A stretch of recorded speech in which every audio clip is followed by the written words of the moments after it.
Warrior Lord, Chapter 1033E, who had always been confident-looking, suddenly turned shy at this moment as he stared at Elevera from behind, who had begun walking away after saying that. He proceeded to follow after them, as well as they headed to the checkpoint. "You've been here this whole time?" Eldris voiced out to a yellow-skinned lady in front of him. "Yeah, it's been almost 3 weeks now," she responded while looking around with a worried look. "We're here to take you back. You'll be fine," Glade voiced out. "He needs more help than I do, since we ran out of healing supplements to help him," the yellow-skinned girl said while pointing at the other person who was laying on the ground. There was an unconscious guy on the floor with a red Rocky-like hair and multiple Band-Aid wrapped around exposed part of his skin. It was obvious that this person had been severely injured due to the multiple bloodstains on different parts of his body. Both of them were clad in MBO uniforms, signifying that were officers as well. These two were none other than the officers from the previous group, who were said to have met their end here while embarking on the mission. Glade and Eldris had managed to locate them after searching for a long time in an area called Land of Shadows. It was very difficult for them to get to this place, but according to calculations from the co-captain, it was triangulated that this could be one of the areas where the only two who survived might be hiding out. They previously checked 2 other areas based on their closeness to the rock structure where the device was hidden, but they didn't find them there. Fortunately, they were hiding in this dangerous land that was said to be overrun by shadowy creatures without physical bodies. "Did you also run out of bloodline energy?" Eldris questioned. "Yes, and I am finding it hard to recover because of my injuries, so we've been hiding in this shed within the Land of Shadows all this time," the yellow-skinned female responded. "There will be a spacecraft arriving in T-007 hours. We just need to make sure we get to the checkpoint in time," Eldris stated while moving towards the other male officer and lifting him onto his shoulder. "Get on my back," Glade voiced out to the lady, who proceeded to do as required. "What about the mission?" the lady officer asked after getting on Glade's back. "The others are handling it." "Well, all meet back at the checkpoint," Eldris voiced as they began moving out of this shed-like structure. The female officer had managed to build this when they arrived here, and despite it being really lousy-looking, it was good enough for them to hide within. "Glade, let's move," Eldris voiced out before charging forward. Zwoosh, a red aura-like energy surrounded Glade, and in the next instant, she also blasted forward with immense speed, catching up with Eldris. This particular area had some weird-looking root-like plants growing out of the pitch-black ground. These roots were around 10 to 15 meters long, which was practically the same size with trees on Earth, but they looked a lot different from trees. However, one could consider this a Mindaloga forest with the way it looked.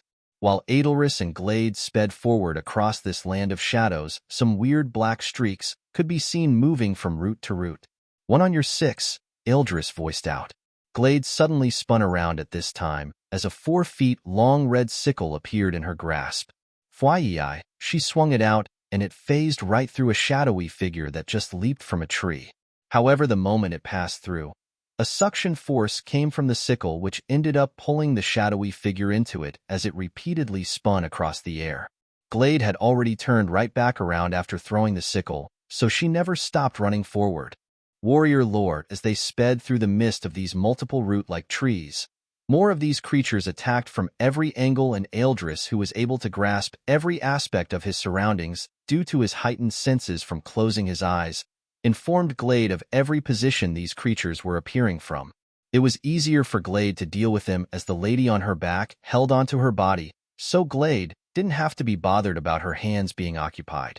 Eldris, on the other hand, had to hold onto the unconscious figure of the male officer properly, so he was quite handicapped in the situation of Thess attacking shadowy figures.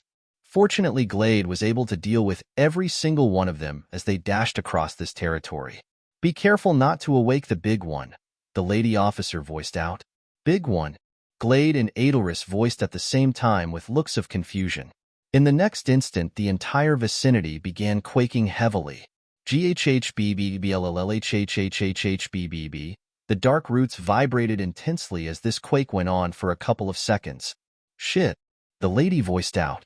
"What's wrong?" Glade questioned as they kept running. "You guys just woke it up, the big one," she voiced in response. "What is the big one?" Glade questioned. "Look behind you," Eldris stated.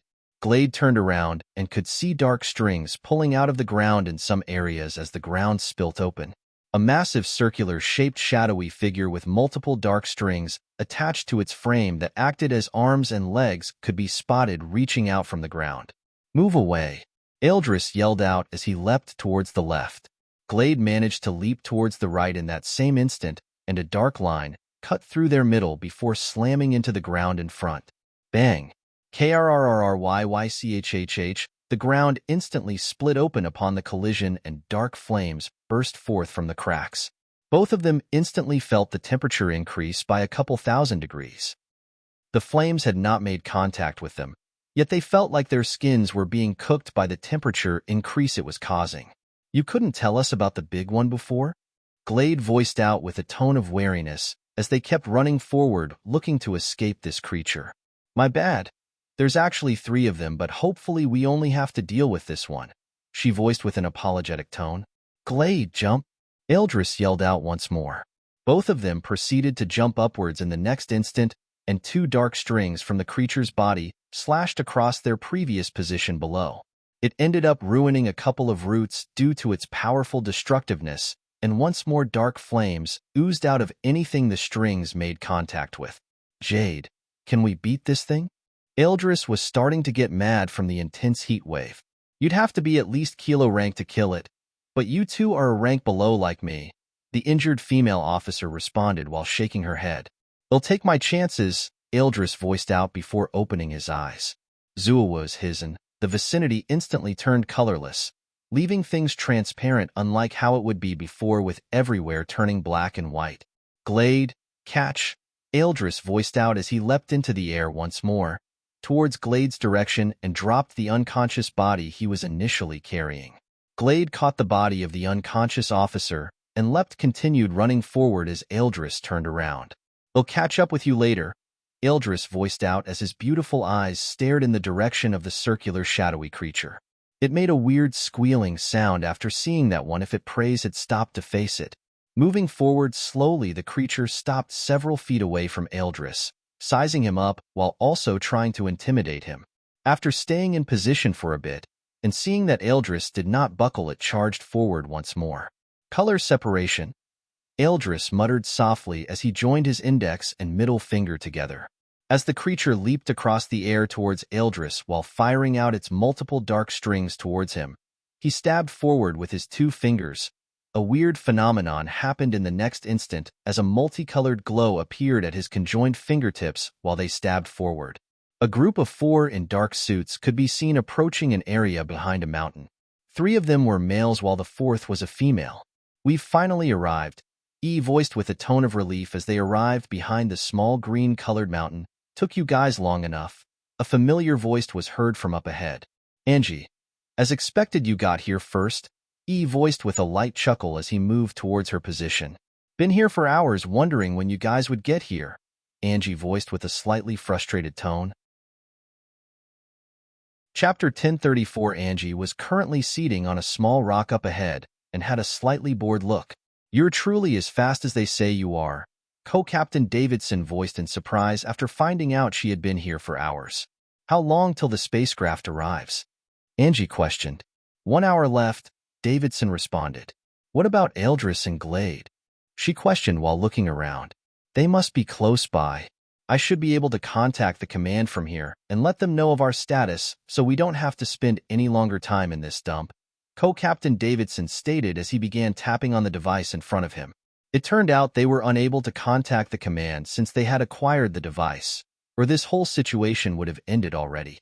This checkpoint was the only place that made it positioned for their connection to reach outer space, so they could finally give a report. "Why don't we wait for Eldris and Glade to be back with the other 2 first?" Angie voiced out. "Because as soon as they know we have acquired device, nothing stops them from taking further actions, so the more we delay, the longer they have to stall," Captain Spark explained. "Hey, it's actually connecting," Davidson voiced as the call started going through. "They're coming," he suddenly voiced out as he spotted figures approaching from the east area. Everyone turned to stare in that direction as they heard that. "Hold up, something doesn't seem right," Elevera and E voiced at the same time. "Hands off the communication device." A feminine voice resounded from up ahead. Uh, Davidson voiced in confusion as the group approached. As they got closer, they could see that some unknown lady and guy had their hands wrapped around the necks of Glade and Eldris. I have the life of your teammates in my hand, and yes, they are unable to access their bloodline abilities at the moment, so don't expect them to overpower me, the yellow-skinned lady voiced out. Aren't you two supposed to be from the other team? Elevra voiced with a confused tone. They are long gone, ha ha ha, foolish mixed bloods. The lady voiced out as they moved closer to the group. I and my subordinate took over their bodies a long time ago and deceived these two into bringing us here so we can take back what you stole from us. The lady voiced out while increasing the grip on Eldris' throat. Eldris had a look of disappointment on his face as he heaved out a sigh. He felt like he had truly let the team down at this point. They can't fight back and none of you can get to us in time to free both of them before they are killed. If you try any nonsense, at least one of them will die, the yellow-skinned lady voiced out. Dash, come in, retrieval squad. Have you completed the mission? A loud voice was heard from the communication device. Disconnect now or they die, she voiced out once more while holding Eldris' neck and lifting him. The other officer, who was also supposed to be unconscious all this time, was actually okay. He was holding on to Glade, who had turned all weak as well, since they were unable to activate their bloodline energies. It was all a ploy and their minds had been taken over by unknown Mindalogas. It was obvious that the Mindalogas who took over their minds were elders, since they were capable of doing such. Dash, retrieval squad. Come on. The call was disconnected before the sentence could be completed. Pass over what you stole right away, the yellow-skinned lady voiced out. Don't do it, Eldris yelled out, but her hand tightened around his throat, more causing him to start coughing uncontrollably. I have no sympathy for Earthlings. If you foolishly wish for his death, then disobey, she voiced out once more. This is bad. This is very bad, E said internally as he thought of a way out of this. They all had worried looks on their faces as they wondered how they would get out of this situation. They didn't want all of their hard work to go to waste, but at the same time they couldn't let Eldris and Glade die. There was no guarantee that they wouldn't be killed here also after they gave them what they wanted. It was really a problematic situation. Earth breaking news. The space agency has uncovered a new discovery. IT has been revealed that a new planet has appeared in the Milky Way. IT is totally confusing and unbelievable how such a thing just happened, but currently the planet has been reported to be on the move. IT is estimated to be on a collision path to Earth and will arrive within 4 days. Everyone is expected not to panic as the world government will be giving a statement about this situation soon enough. IT is also expected that the barrier surrounding the Earth will protect the Earth from any form of impact from the collision. However, there has been a huge scare as it has been revealed that the planet is thrice the size of the Earth with a new sun that is 4 times hotter as well. Breaking news. It has been revealed that the planet is expanding further on its collision course to Earth as well as its sun. IT just sprouted a new moon. The MBO are said to be investigating the current situation, and the world government will be addressing the situation soon. In the last 3 days, the news had been mostly passing across this catastrophic information that was causing a big disturbance across the Earth. The Earth had just survived a worldwide cataclysmic event, and now it looked like another one was about to happen. A lot of people didn't doubt the capacity of the barrier surrounding Earth, but at the same time the planet approaching was said to be 3 times larger. This was ringing warning bells in their heads.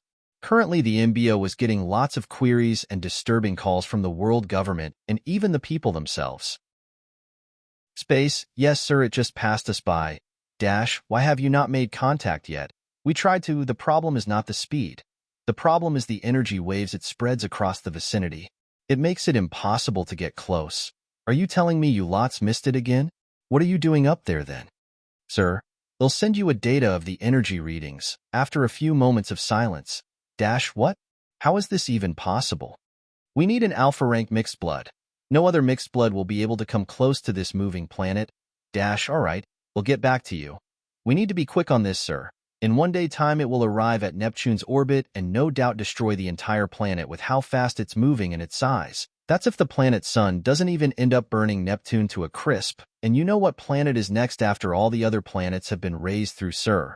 Understood, Officer Xanatus. This will Be settled in a bit. After this, the communication was cut and Gradier Xanatus was left standing in the spacecraft with a bothered expression. It wasn't till I arrived here before I realized it was a planet appearing out of nowhere with a recently formed sun. We have been sending researchers over to inspect a sun all this time, he thought as he moved forward. There's still a possibility the kid survived. He could even be on the planet. I hope he is as unkillable as I think. Gradier Xanatus arrived at the pilot's area before issuing a command. We're still going after the planet, but keep a considerable distance from it, he voiced out. Yes, sir. The main pilot voiced out as the engine of the spacecraft started once more. They went on to turn around and sped forward. Zuin and Gustav had been gone for over 3 days, but it wasn't until Gradier Xanatus arrived at space before the planet was spotted. Before they could approach, the planet began moving. No one understood the dynamics of this, as it was moving just as fast as a spacecraft despite its size. Even with that, the planet should be affected by moving at such a speed, yet it was still in a good condition according to the reports of the space agency inspecting all the way from Earth. The advantage a spacecraft had over the planet was being able to enter wormholes without issues due to size. The ones created by the embryo that would make them travel faster could not expand to the size of the planet, so it couldn't travel as fast as the spacecraft. However, some wormholes were still getting generated from its speed, and it would be unaffected in the slightest even after going through those ones. It took some time, but the spacecraft Gradier Xanatus was within began to catch up to the planet. Since my body integrated with the infection, I retained the positivities but got rid of the negativities. The Earth will no longer be unconducive for me. Maybe you'll visit every once in a while, Miss Amy said with a contemplative expression. That would be nice. A smile appeared on Gustav's face as he stated. So how does it feel to be a goddess? While the Earth was reeling in fear and disaster of the incoming planet, Miss Amy and Gustav were here chatting and laughing unbothered. Hours later, Gustav was sitting by a corner meditating and channeling his bloodline. At least that was what he told Miss Amy, when what he was actually doing was checking some stats. Quests, duration, progress, 39. 80/100%, 2 years, duration, progress, 34/100%, time elapsed, 2 years, how has it not changed? Gustav wondered internally as he stared at his strength progress. He was expecting it to have reduced since Miss Amy had gotten to such a level of power, which was why he mentioned earlier that she may have ruined things for him. Does this mean Miss Amy is still weaker than Jack?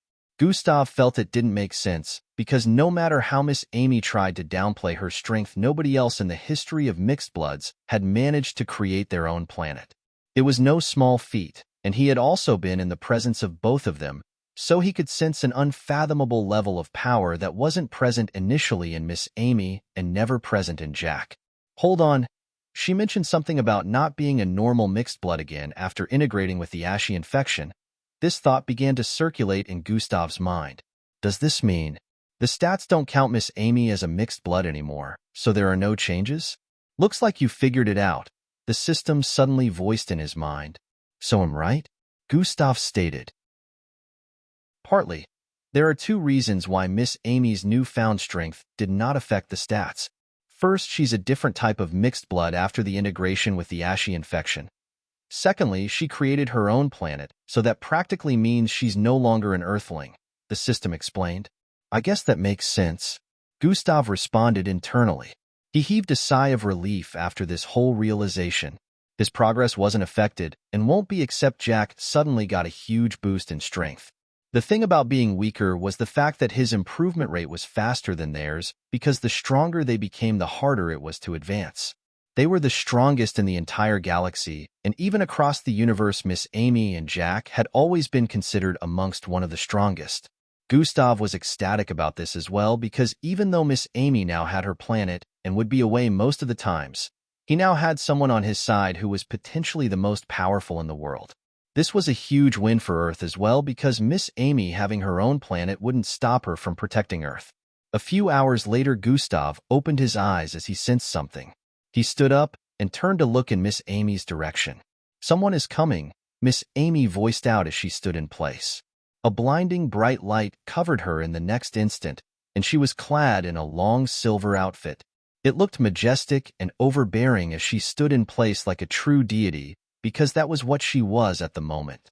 Gustav, who was still awestruck and about to ask who sudden spotted a massive blue glow in the northern skies. It looked like a massive beam, penetrating the planet's atmosphere from space. It shot down with intensive destructiveness like it was ready to destroy the planet. Miss Amy looked up with a nonchalant expression before raising her hand. Z, an invisible saucer-like barrier suddenly appeared hundreds of feet above them and blocked the attack. Bang!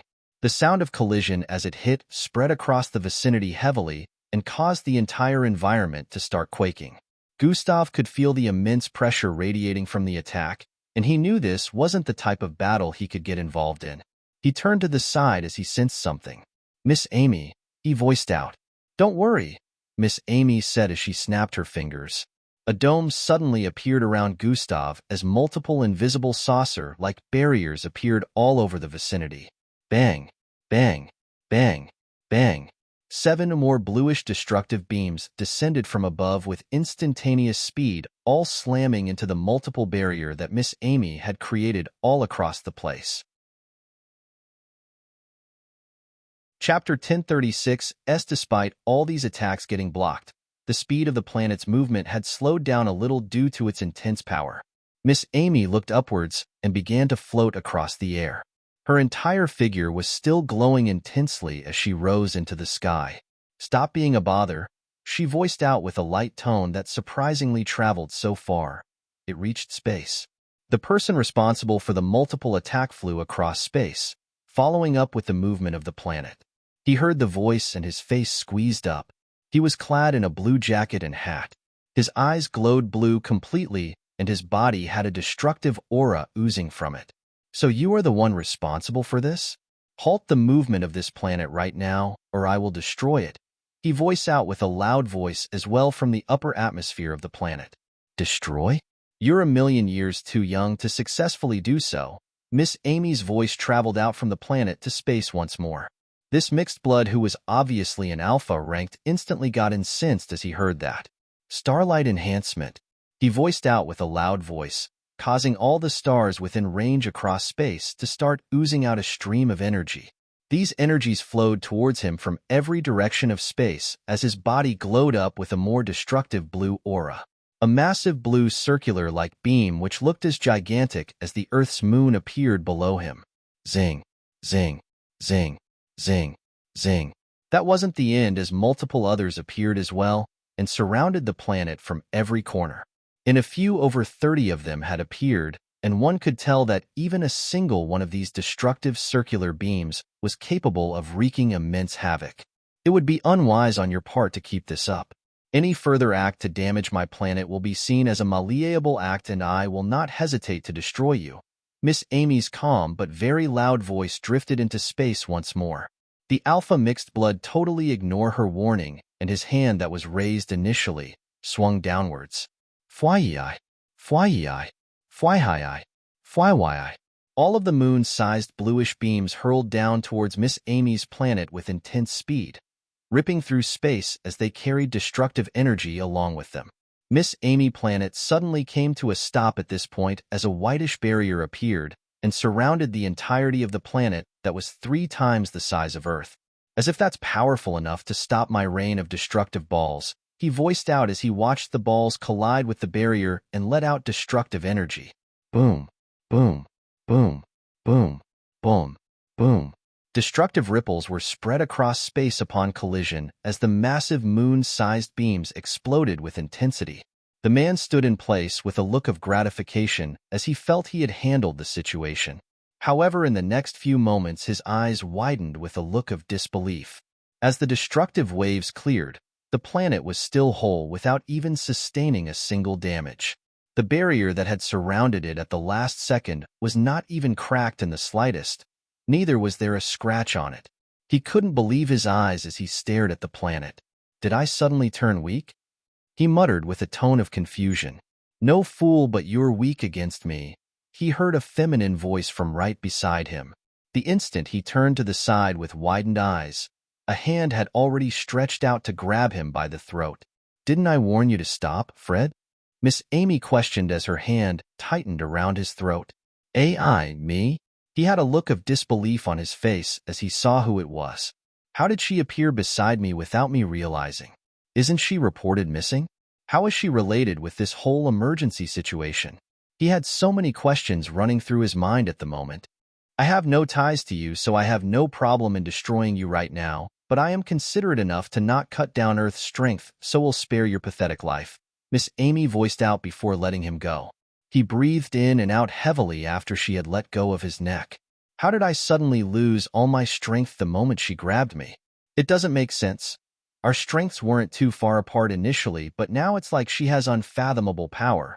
This thought ran through Fred's mind as he pondered on what could be the answer to his multiple questions.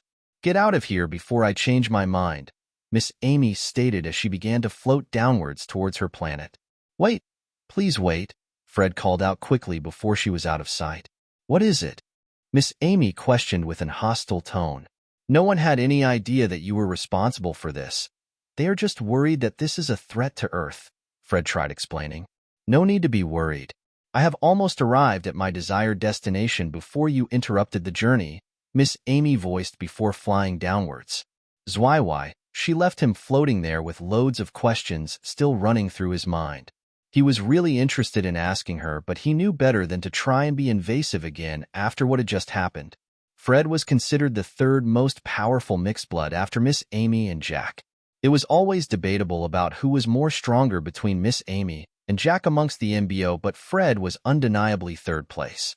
However, he didn't used to be that much weaker than Miss Amy, even though he was still weaker. He initially wasn't on Earth, but he was requested to arrive as soon as possible by the higher-ups due to the impending doom they presumed was approaching. He had reached here as soon as he could, especially after he heard Jack was still on a mission several galaxies away, and Miss Amy was still missing. Chapter 1037. He was the closest Alpha-ranked mixed blood to Earth, so he answered the call and got briefed on his way here. The plan was to halt the planet before it reached Neptune's orbit so Earth would be safe, and since he's powerful enough to destroy an entire planet like Amy and the others, this was definitely a mission he was capable of completing successfully. Unfortunately, he had no idea that this was what he was going to meet here. Xian. The planet began traveling at insanely fast speed again right before his very eyes as he floated in space. In a few, it had completely disappeared out of sight despite its massive size, and how it was blazing intensely. Time to head back. He decided to head back to Earth at this point to give them the report. For Hush, he turned and flew forward with intense speed as well. An MBO officer? Gustav voiced with a slightly disturbed look. Yes. Miss Amy responded as she took her seat outside a small crystalline-looking pool she created recently. I told you they'd probably be bothered, Gustav voiced out with a frustrated tone. He had warned Miss Amy earlier that, at the speed she was moving the planet with the area and space she intended to occupy, the Earth would most likely be worried a planet was approaching them. Miss Amy shrugged it off mostly because she didn't really care, and now this Alpha had incited a battle that caused residue-destructive waves to blast him to smithereens. Don't worry, I handled it, Miss Amy said with a nonchalant expression. Of course you did. I hope you didn't kill the poor dude, Gustav said while shaking his head. I was tempted, but nah. I pardoned his weak ass, Miss Amy responded with a light chuckle. You call that weak? Gustav's eyes turned hollow as he voiced out. Then what would you call me? Gustav questioned with a ridiculing tone. My baby. The teacher's pet. My apprentice, a super weakling. Which one do you prefer? Miss Amy questioned. Gustav. Fuck you, Miss Amy. They'll become strong enough to overpower you one day. Sure. Hee. Miss Amy responded like she could read Gustav's mind. Earth Dash, are you saying the young miss had been behind this the whole time? Yes, I met her about 30 minutes ago and she protected the planet from all my attacks. Dash, we noticed it stopped for a bit. Was that you? She did that herself to face me. I am not powerful enough to face her.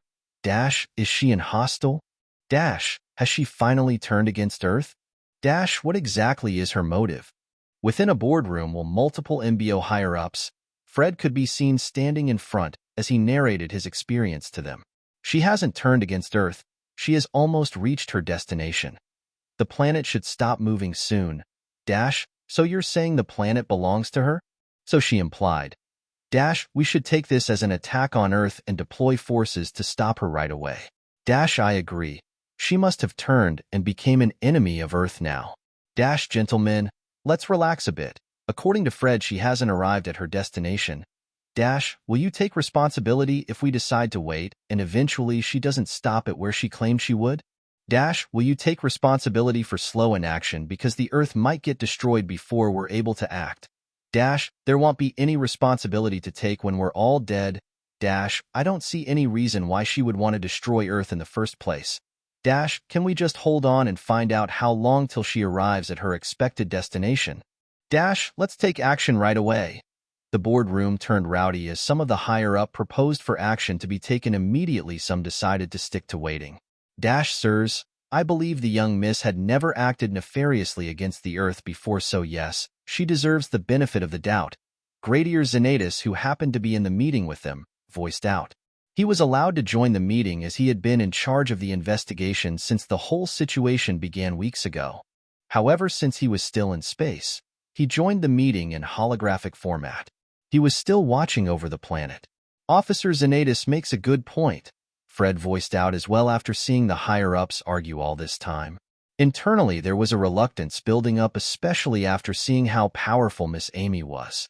He knew her personality all too well, so he knew that if she was coming to destroy Earth, she wouldn't hide it. She would say it confidently that she wanted to do that because she wasn't the type to fear anyone or lie about anything. It would be a grave mistake if they were to cross her with how powerful she was at the moment. Fred was a bit disappointed about the higher-ups because their thoughts right now should be on how to make her more of an ally instead of a foe. Dash, Officer Zenatus, do you have eyes on the planet at the moment? Yes, I do. Gradier Zenatus responded. Dash, and how fast is it moving? Gradier Zenatus went on to reply them with the data. Dash, and that doesn't ring bells to some of you? She obviously has the intention of destroying us all for unknown reasons. Dash, we need to act right now so Earth doesn't suffer any crippling damage.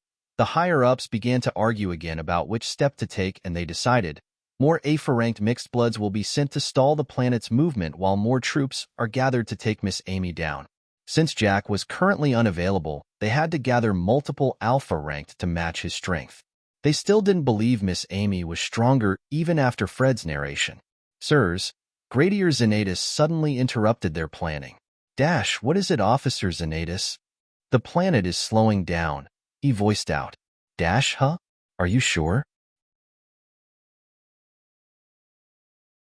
Chapter 1038, yes, it's slowing down at the moment, and it's still at least 1,000 light-years away from Neptune's orbit.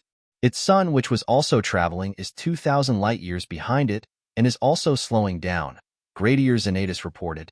Turns out the young miss was saying the truth when she mentioned she would soon arrive at her destination. Gradier Zenatus pointed out as he noticed the awkward expression on the faces of the higher-ups. He didn't care and just wanted to point out more things so as to leave them embarrassed about the fact that would have made stupidly drastic decisions under the guise of protecting Earth.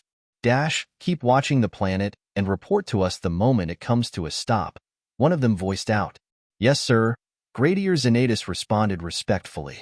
After a few more minutes, the whole meeting ended, and they decided to watch out for when the planet would stop moving. Gradier Zenatus stood in his spacecraft as he heaved a sigh of relief. The spacecraft was moving at the same pace with Miss Amy's planet at the moment. They were keeping a safe distance away, but Gradier Zenatus still made sure to keep eyes on them.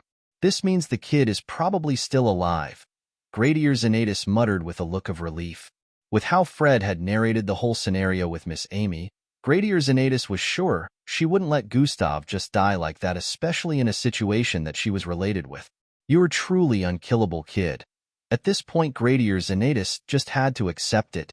Gustav had been in so many life or death situations, and no matter how much the favor was against him, he always managed to come out alive. Gradier Zenatus just hoped that whatever charm or luck was working for Gustav kept working, because there was no doubt that he would be in more crazier and dangerous situations in the future. Earth, I can actually spot it from here. Me too. It looks like a day star. The MBO is definitely doing something about it, so we don't have to worry. A group of 5 could be seen sitting atop a mountain discussing with one another. In the southern skies, a shining, in the sky was visible. It seemed like this was the planet they had mentioned was approaching in the news. I'm surprised it's not just a moving planet but a moving sun as well. We should be seeing 2 dots then, but it's just one. Who knows which one is visible Arin? Falco voiced out. I'm guessing it's the sun. According to what I've heard, it's twice the size of ours and 4 times hotter, so definitely it will be shining brighter across space, Matilda stated. I know this is interesting and all, but I can't wait for the next raid. It's fun to be out in the field once again, Timmy voiced out with a look of anticipation. I know this is interesting and all, but I can't wait for the next raid. It's fun to be out in the field once again, Timmy voiced out with a look of anticipation. I will smash those Jinxidus fuckers, haha. Rhea yelled out with a fired-up tone. Shut up and stick to the team next time. We were almost killed because of you last time, Timmy said while landing his fist on Rhea's head. Ouch. I just wanted to get rid of them, Rhea said with a low tone. Stick to the formation and plan so they don't see our group is useless, Falco voiced out as well. The next should be the last raid in this city. There's nowhere else to check for now, Maltida said with a contemplative expression. Vera, you still have our backs during the raids, right? Timmy questioned. Sure, Vera responded with a slightly disinterested tone. They had been on this mission for about a week already, and since the time of the start, they had been going on raids with other MBO groups. The MBO had received intelligent information about a location where some members of the Jinxidus group seen as Slarkov's terrorists were conducting an operation. Since they arrived in this city, they had been conducting raids and flushing them. Please let us know so we can fix it as soon as possible. Tip: you can use left, right, A, and D keyboard keys to browse between chapters. Chapter 1039 S. My apologies. There was no doubt that Slarkovs and even humans existed with deep hate for mixed bloods, mostly because those without bloodlines are seen as lower life forms. The issue now was how were they getting recruited? What secret channel were the Jinxidus using to get across to potential Slarkovs and turn them into members? No one seemed to have figured this out yet, and the world government, as well as the MBO, knew well enough that the longer it took to weed them out, the more this group would grow in numbers. The population of Slarkovs and humans were not so high compared to mixed bloods. They merely managed to occupy 10% of the world's population, but if that 10% managed to band together with the crazy advantage in technology they had, it would be a great issue. It was already difficult to weed them out now that they weren't so high in population. One could wonder how insane it would be if they all came together. Should we join them on the next raiding mission after this one? Matilda questioned with a curious tone. As interesting as that would be, I don't think we get to pick our next mission ourselves, Falco responded while shaking his head. Gustav said something about how we needed to complete this mission properly, so he could add us to his platoon, Timmy stated. Maybe after we do this and successfully get added into his platoon, we could ask him to get us assigned for this type of mission again, Matilda voiced out. Or we could do it with the full squad, including my rival, Rhea added as well. Vera's eyes beamed up with interest as she heard Gustav's name getting added to the conversation. According to what I've heard from the other groups, he was involved when the whole thing started, so it wouldn't make any less sense if he decided to get involved, Falco stated. Didn't he mention he was going to be busy with something, though? Timmy questioned with a contemplative expression. Also, ISOP training is starting in a month from now, so we can't be involved in this till the end, Matilda voiced out with a tone of realization as well. Vera's expression turned sour once more as she heard that. They were lucky every single one of them got drafted for ISOP, so they could still work together in that aspect too. However, according to what they heard, there were still more than 100 potential candidates being drafted from all across the world, not just from the MBO. At the end of the day, they would still have to defend their spots to be on the main team, or being a substitute would split them up. Group 24, gather in base for the next raid briefing. T-2 minutes. A voice suddenly called out to them from behind. Everyone stood to their feet after hearing this and turned around. Let's go. Mindaloga's planet, you all did well. A man in dark jacket reaching the back of his heel voice out to a group of 7 standing behind a small mountain. A large spacecraft as tall as a 3-story building could be seen stationed up ahead, and a group of MBO officers could be seen placing a silver-colored circular object into a container. But they're both dead, Angie voiced with a slightly disturbed tone. It doesn't matter. If they were already corrupted, Without killing the Mindalogas responsible, it's impossible to free their minds, and you fledglings are too weak to handle a true elder. Talk more of two. The man responded, brushing aside the fact that there were two bodies laying on the ground by the side. These two bodies belonged to a male and female, and it was obvious that they were both dead. One had a hole in the chest, and the other had been decapitated. It's a pity. If there was any other method, we would have taken it, but since this was the only way out, there was really nothing we could do, Eldris voiced with a slightly sympathetic tone. These two were none other than the other two left from the team sent on this mission before them. Chapter 1040. Sangi turned to the side and noticed that Glade was still alive. She got lucky this time, Angie said internally as she turned to face E next. Good of you to save her ass, Angie said before swinging her arm around to get the blood off. What? Did you run all the way there without knowing I was gonna act? E questioned with a suspicious look. It was either her or Eldris, and you know who I chose, Angie responded while shrugging. Glade had a weird look on her face as she heard that. She was speechless and felt a kind of intense hate from Angie towards her. She had no idea why this was the case, but at the very least she was glad E saved her. What was that all about? Captain Spark could feel the weird vibe in the air after the situation was resolved. They all ignored his question, and Angie proceeded to move back towards the group as Davidson made a call to the generals. While it looked like she was okay on the surface, Angie was holding in the urge to puke. It feels worse than I imagined. Phew, it's gonna be fine. It was to protect my loved ones. She kept chanting internally as her right arm trembled from time to time. The first person to arrive where they were on the planet was Mac. Does this mean we've completed the mission? Davidson questioned. Yes. Leave the rest to me, kids, Mac voiced out as he took a step forward. Fyi, he suddenly disappeared from their sight. Finally. Now we can head back, E voiced as he let out a sigh of relief. They all moved into the spacecraft in the new few moments, and it took off into the skies. They were lucky Mac had arrived the time he died because the Mindalogas had clocked in on their position at the checkpoint and were approaching in droves. However, the moment Mac arrived, his presence caused them to pause in theory tracks.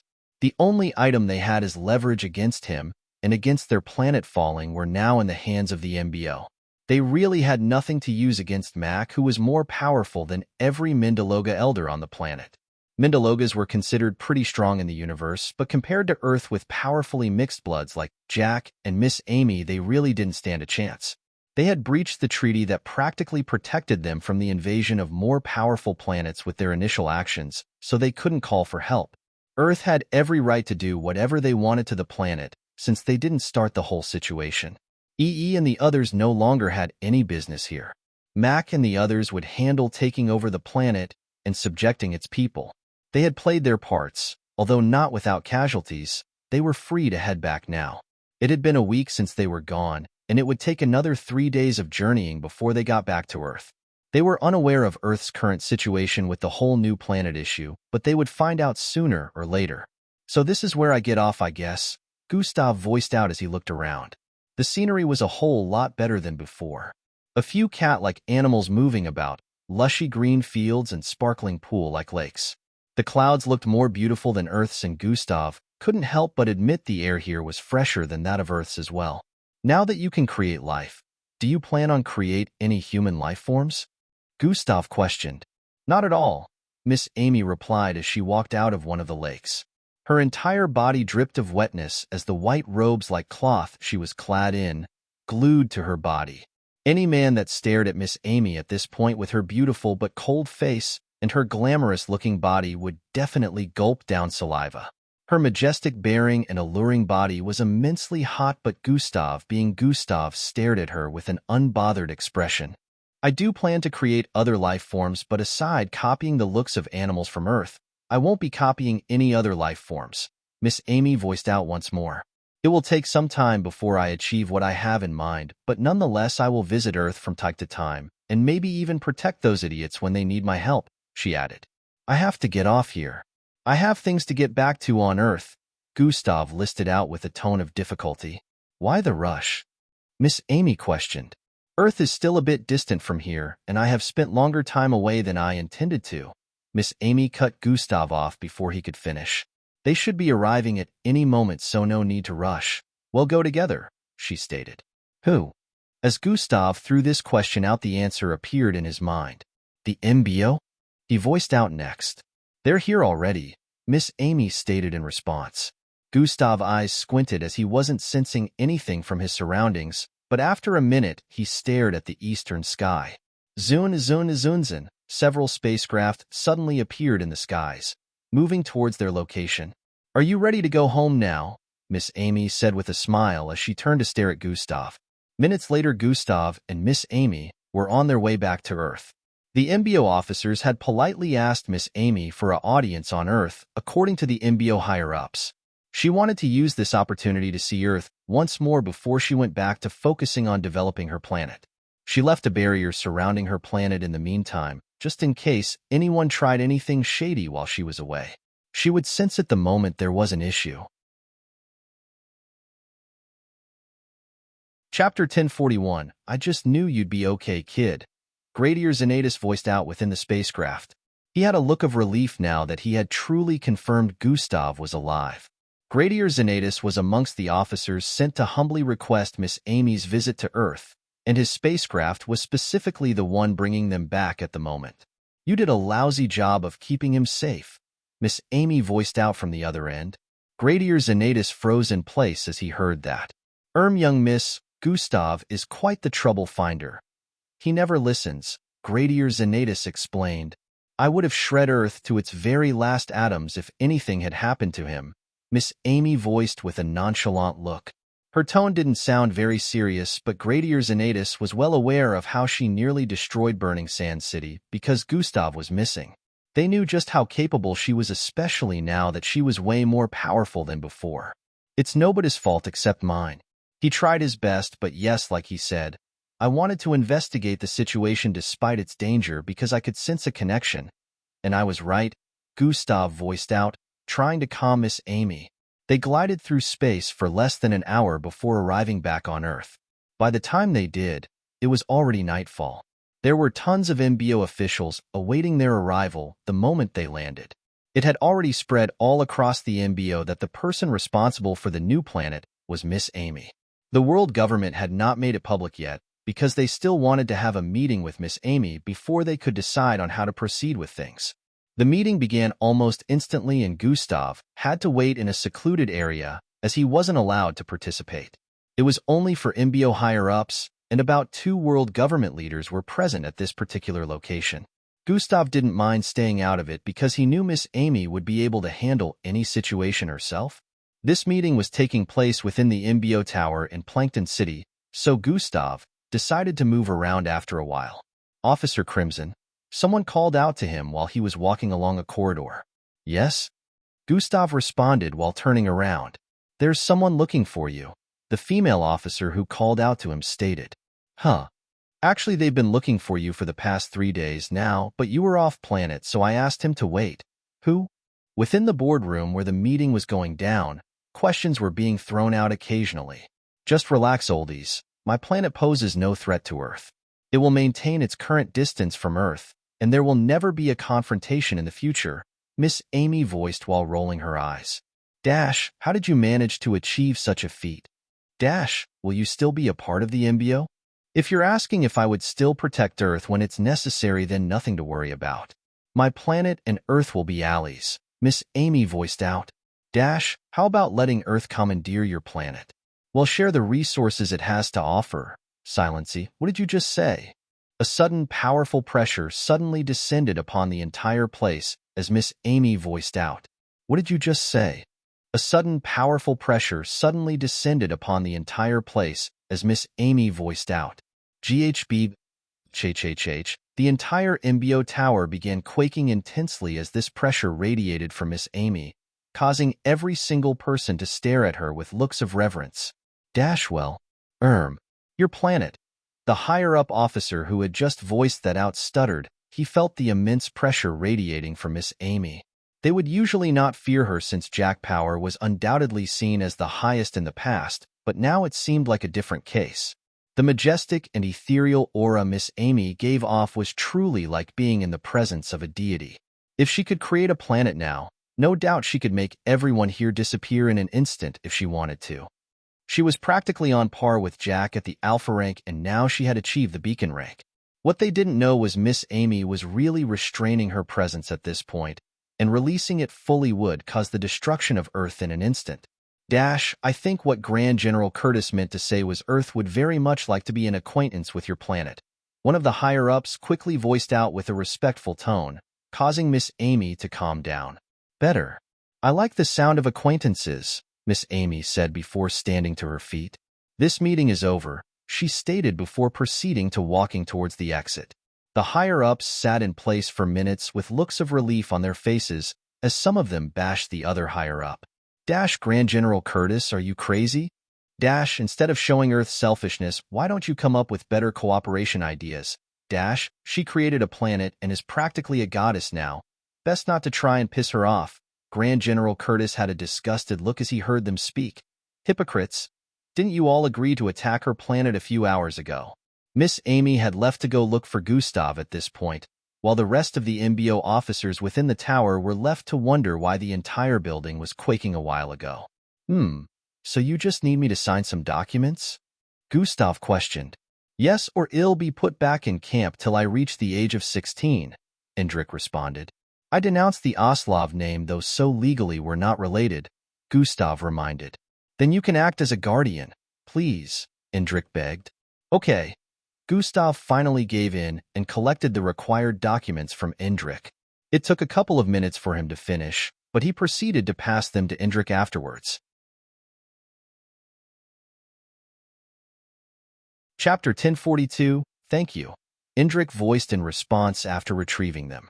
It turned out Indrik had been in the tower waiting for Gustav's return since he left on the mission off-planet. Since he was an MBO cadet and Gustav's little brother, he was very much allowed to wait here. All right, then we're done here, Gustav voiced out as he turned around to leave. I got something of yours recently, Indrik stated before Gustav could take a step.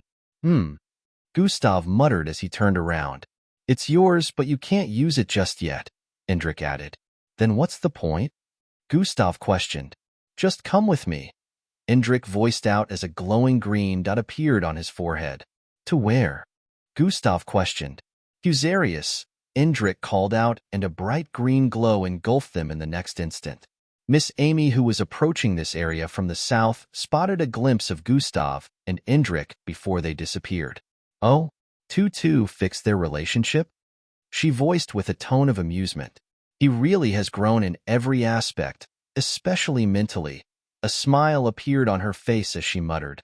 The Gustav she knew would not let Indrik be within 5 steps of him, and both of them would always be trying to kill each other. It would seem Gustav could let go of past grudges, and she felt this was another thing that made him different from her since she couldn't do the same. Where is this? Gustav asked as they appeared in an unknown plane. All that could be seen was darkness and green glowing strides all around. However, up ahead Gustav spotted a golden plaited armor resembling a vest floating in mid-air. This vest oozed forth with a type of energy that caused this space to quake occasionally.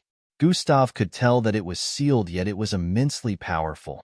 That is the cosmic armor, said to be amongst the most powerful armors in the universe, with multiple boons attached to it, Indrik voiced out. For hundreds of thousands of years, beings from all across the universe have been trying to acquire it so they could use its power. It is overly powerful and in the hands of the wrong person can cause great havoc. I managed to acquire it recently with Fusarius' help, of course, after a difficult and dangerous travel to another dimension, Indrik explained. And you say it's mine? Gustav questioned as he moved closer to it. Yes, it is yours. As you probably already know, you're not in any way normal. Your existence is a very abnormal one, and despite this armor existing for as long as it has, it does belong to you, Indrik responded. Gustav stepped forward and stood right beneath the floating armor. But I can't use it, Gustav stated. No, not right now you can't, Indrik replied. It's too powerful for me, and I'd probably be blown to bits if I tried to equip it, Gustav voiced out. Precisely, Indrik responded. Psi as expected. Gustav raised his left palm as recalled Kohelia. Kohelia's power was still trapped within him, and he was unable to access it despite them saying the power belonged to him. So how many more items are left to acquire? Gustav also recalled that there were supposed to be more of his things scattered across the universe. For more, that's as much as I can tell you for now. I can't give you any more info beyond that, Indrik clarified after answering before Gustav could respond. Sure, Gustav stated as he raised his hand to touch the armor. Nice place you got here, kid. A feminine voice suddenly resounded from behind. Gustav paused as he heard that and turned around. Miss Amy? He voiced with a tone of disbelief. How did you get here? No one was more surprised than Indrik. This was a space created by Husarius, and even as a crystal, Husarius was so powerful due to the sacrifice of all his kinsmen. This place practically existed in a private dimension. Doesn't matter, Miss Amy stated as she moved forward. Zin, a green, glowing crystal, phased out of Indrik's forehead in the next instant and floated to Miss Amy's front. Chapter 1043s. What do you mean? Indrik said with a troubled tone. Something has changed. A tide has been triggered and we are now arriving at an intersection that branches in different paths. Only one of these paths leads to a future without tragedy. As for the others, not so much.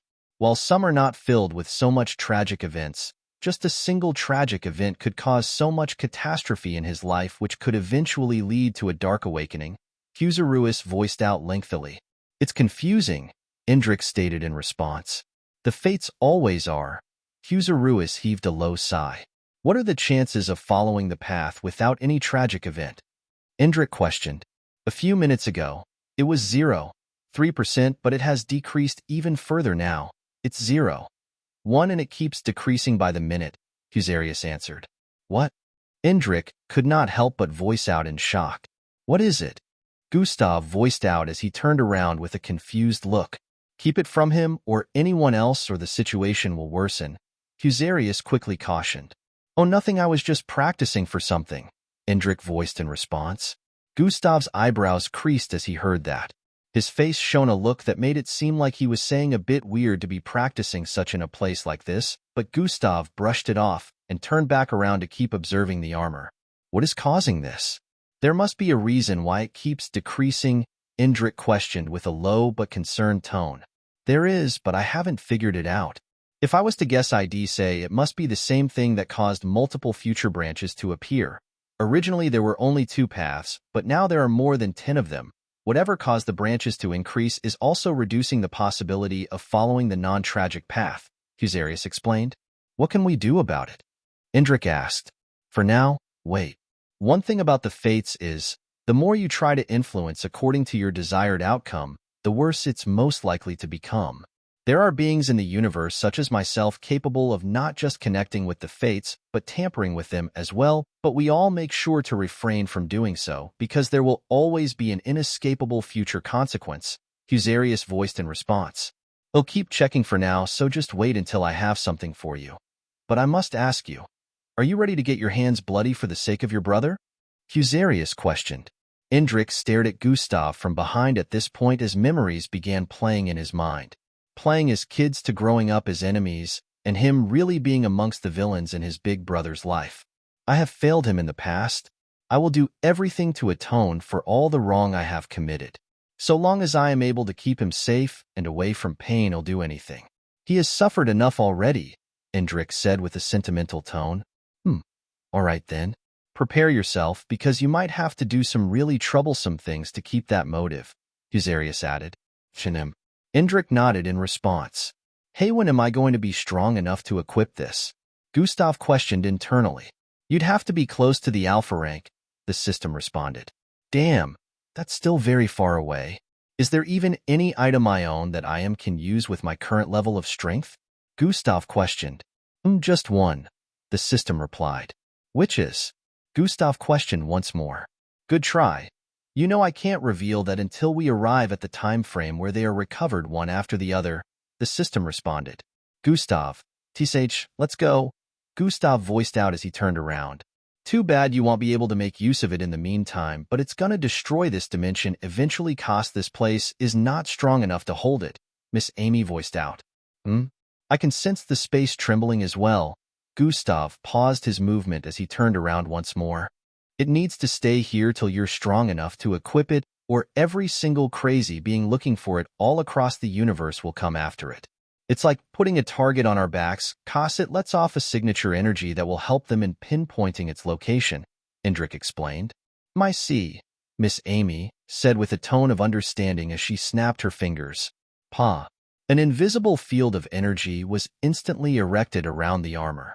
Gustav instantly sensed the powerful energy spreading from the armor decrease drastically.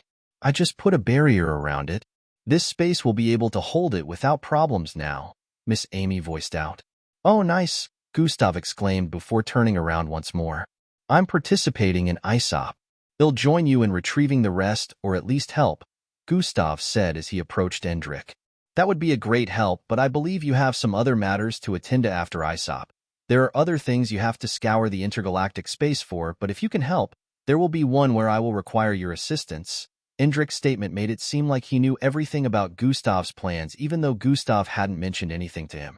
"He definitely knows about my 5 years quest," Gustav thought. "The crystal. Fusarius knows everything, so it's normal that Indrik does as well," the system responded. "Which one am I supposed to join you in retrieving?" Gustav questioned. "I'll tell you when the time comes. You need to be with your entire team too. When the time comes, they will be of great help and receive some boosts known as the entitlement. As the time candidate, I need to make sure everything goes according to plan. That is my duty," Indrik said with a decisive tone.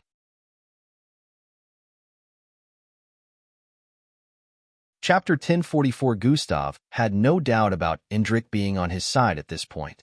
Everything that had been happening so far along with the system and Fusarius also making some revelations proved that Indrik was committed to helping him prepare for whatever was to come. The kid had truly become capable in the past year. At the same time, Gustav could sense that Indrik was closing in on the third step of Echo rank, which was pretty strong and fast. "How powerful do I have to become before I can equip the armor?" Gustav questioned internally. "You'd have to be close to the Alpha rank," the system responded. "Damn, that's still very far away. Is there even any item I own that I can use with my current level of strength?" Gustav questioned. Just one," the system replied. "Which is?" Gustav questioned once more. "Good try. You know I can't reveal that until we arrive at the time frame where they are recovered one after the other," the system responded. "Gustav, TSH, let's go," Gustav voiced out as he turned around. "Too bad you won't be able to make use of it in the meantime, but it's gonna destroy this dimension eventually, cause this place is not strong enough to hold it," Miss Amy voiced out. I can sense the space trembling as well." Gustav paused his movement as he turned around once more. "It needs to stay here till you're strong enough to equip it, or every single crazy being looking for it all across the universe will come after it. It's like putting a target on our backs, cause it lets off a signature energy that will help them in pinpointing its location," Indrik explained. "My see," Miss Amy said with a tone of understanding as she snapped her fingers. Pa. An invisible field of energy was instantly erected around the armor. Gustav instantly sensed the powerful energy spreading from the armor decrease drastically. "I just put a barrier around it. This space will be able to hold it without problems now," Miss Amy voiced out. "Oh, nice," Gustav exclaimed before turning around once more. "I'm participating in ISOP. They'll join you in retrieving the rest, or at least help," Gustav said as he approached Indrik. "That would be a great help, but I believe you have some other matters to attend to after ISOP. There are other things you have to scour the intergalactic space for, but if you can help, there will be one where I will require your assistance." Indrik's statement made it seem like he knew everything about Gustav's plans, even though Gustav hadn't mentioned anything to him. "He definitely knows about my 5 years quest," Gustav thought. "The crystal. Fusarius knows everything, so it's normal that Indrik does as well," the system responded. "Which one am I supposed to join you in retrieving?" Gustav questioned. "I'll tell you when the time comes. You need to be with your entire team too. When the time comes, they will be of great help and receive some boosts known as the entitlement. As the time candidate, I need to make sure everything goes according to plan. That is my duty," Indrik said with a decisive tone. Gustav had no doubt about Indrik being on his side at this point. Everything that had been happening so far along with the system and Fusarius also making some revelations proved that Indrik was committed to helping him prepare for whatever was to come. The kid had truly become capable in the past year.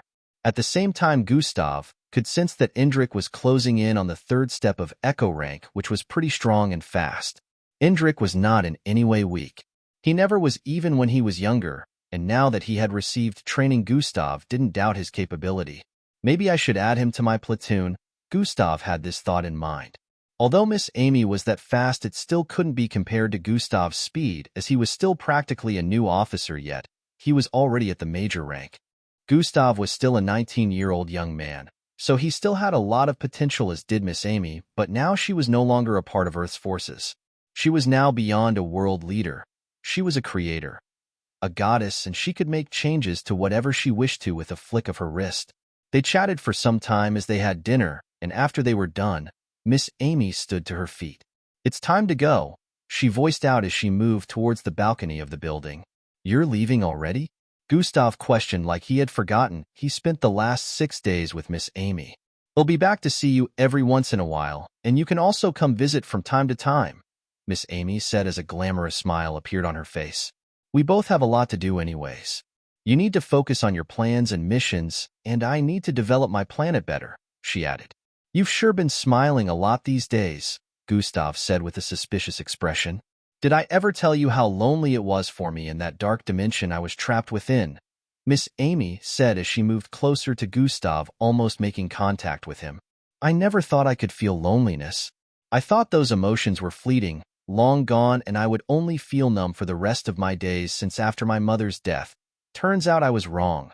The first person I thought of was you," Miss Amy said as she reached out and placed her right hand on Gustav's left cheek. "I used to think I really had nothing to lose in this life anymore, but I couldn't be more wrong.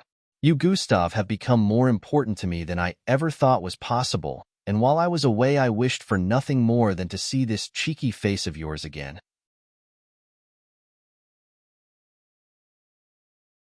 Chapter 1045, bonus chapter dedicated to Wolf Eats the Moon. "Your PayPal donation is much appreciated, and I was concerned it would never happen if I didn't find a way to leave." Miss Amy's smile turned even more radiant at this point. "So don't blame me for smiling this way after seeing you again, because it was all I wished for at a certain point in time." She rubbed Gustav's cheek even more affectionately before turning around. "All right, time to go now for real. See you soon, kid." Miss Amy didn't even wait for him to respond before she blasted off into the sky. Gustav was left there looking awestruck for a couple of seconds before his mind trailed back to reality. "See you soon, Miss Amy." His face had turned a bit red as he reached out to touch the same part of his cheek Miss Amy caressed. The bond between both of them was way higher than Gustav realized, and he honestly couldn't imagine how things would have gone if Miss Amy never found a way to return, or if he never found her. Miss Amy had become so important in his life that she was no less than family to him, just like Boss Danzo was. They really loved him the way family never was able to, and he couldn't deny the fact that he loved them as well despite portraying the non-emotional expression most times. Gustav stared at the sky for a few more minutes after Miss Amy had gone before heading back into the apartment. It had already been revealed all across the world that the planet initial heading for Earth had stopped in a part of the Milky Way. Not a lot of people on Earth knew Miss Amy, but when it was revealed that the planet was created by a mixed blood, the people of Earth were astonished. The mixed bloods, humans, and even Slarkovs were finding it difficult to believe that piece of information. Not only was the mixed blood able to create an entire planet with a little bit of life, but also move the planet from the edge, or the Milky Way, to another location. It was unheard of, and really left people wondering if this was a good or bad thing.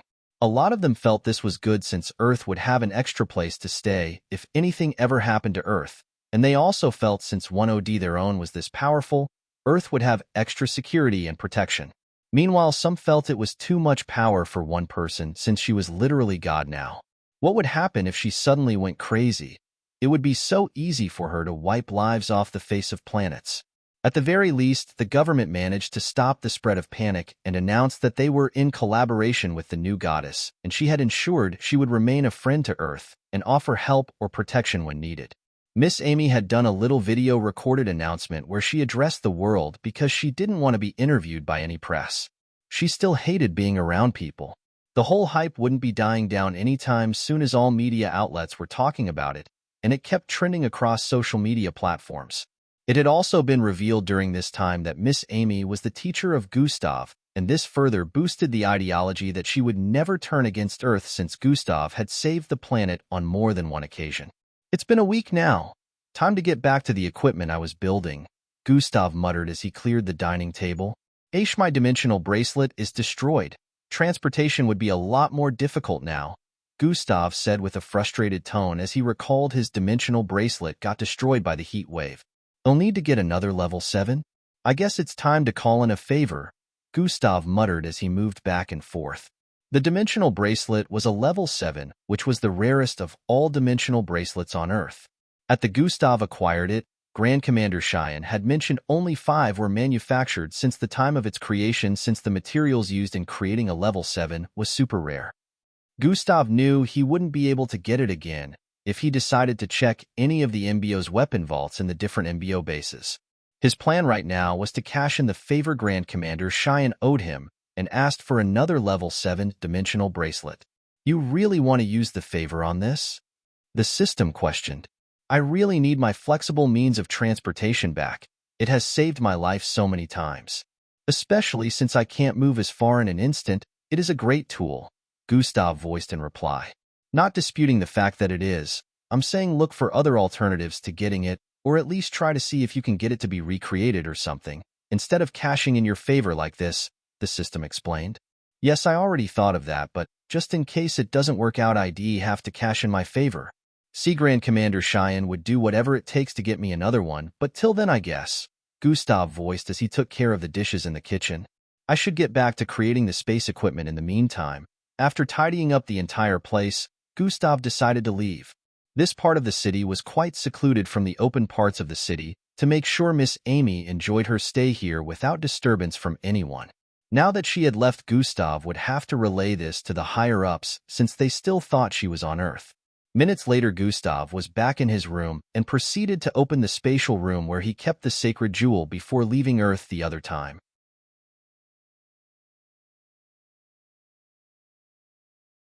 Chapter 1046, Good Boy. You've done well, Gustav voiced as he rubbed the shiny surface of the jewel after it floated towards him. Yeah, you really would have been a great help if I took you with me, but it was an impromptu mission. At least I'm back in one piece. Gustav kept rubbing its shiny surface like it was a pet while voicing out. This was because the sentience within the sacred jewel was growing stronger as the light within its translucent circular frame kept getting bigger. This was why communication between both of them was better even though the sacred jewel couldn't speak. Gustav could understand it quite well, and it could understand him as well. I have something for you, Gustav voiced as he snapped his fingers. Zing, zing, zing, zing, zing. Multiple whitish glowing orbs appeared all around Gustav in the next instant. They exuded so much energy, the space was slightly affected due to that. The light within the sacred jewel began to blink repeatedly as it spotted the glowing white orbs. From the looks of things, it was excited. Go on, enjoy the meal, Gustav said while tapping it a few more times. The sacred jewel proceeded to fly towards one of the orbs and began to absorb the energy within. These orbs were filled with the energy Gustav had absorbed during the expansion of the cracks in space. The sacred jewel was only compatible with some types of energy, and this type of energy happened to be amongst the energy it could consume. It would only get stronger the more it devoured energy, so Gustav made sure to feed it when he acquired energy that suited its taste, and luckily these ones did. Gustav proceeded to move towards the equipment they were building, so he could continue from where the sacred jewel had stopped. Time passed by very quickly, and the next day arrived. Gustav wanted to remain in this space for all time till he was done with what he was working on, but the gang was arriving today. Ildris, Angie, Elevera, Glade, Falco, Vera, Ria, Timmy, and Matilda were all arriving back at the second base. Gustav would have to go over there eventually, especially when he had not even set eyes on Angie, and the others for months. Luckily, Falco and the rest who went on the Jinxidus raid mission were also done on their side. It would have taken longer, but as soon as the group was notified of the MBO's arrival in the city, a lot of them fled. The MBO officers sent there were still able to get some of the Jinxidus members, so the mission wasn't a total bust, but with the information they had acquired so far, things were going to get even more difficult in the future. Indrik had gone on a solo mission 2 days back and probably wouldn't be arriving back within 2 weeks to a month time. His situation was similar to Gustav's. The higher-ups had seen his stats and knew what he was capable of, so they didn't hesitate to send him on missions higher than a normal new MBO officer could handle. It's been a while since I visited my house. Maybe I should take them there, Gustav voiced out loud. Gustav had gotten a very large mansion from the world government back then when he saved the Earth from young Joe clutches.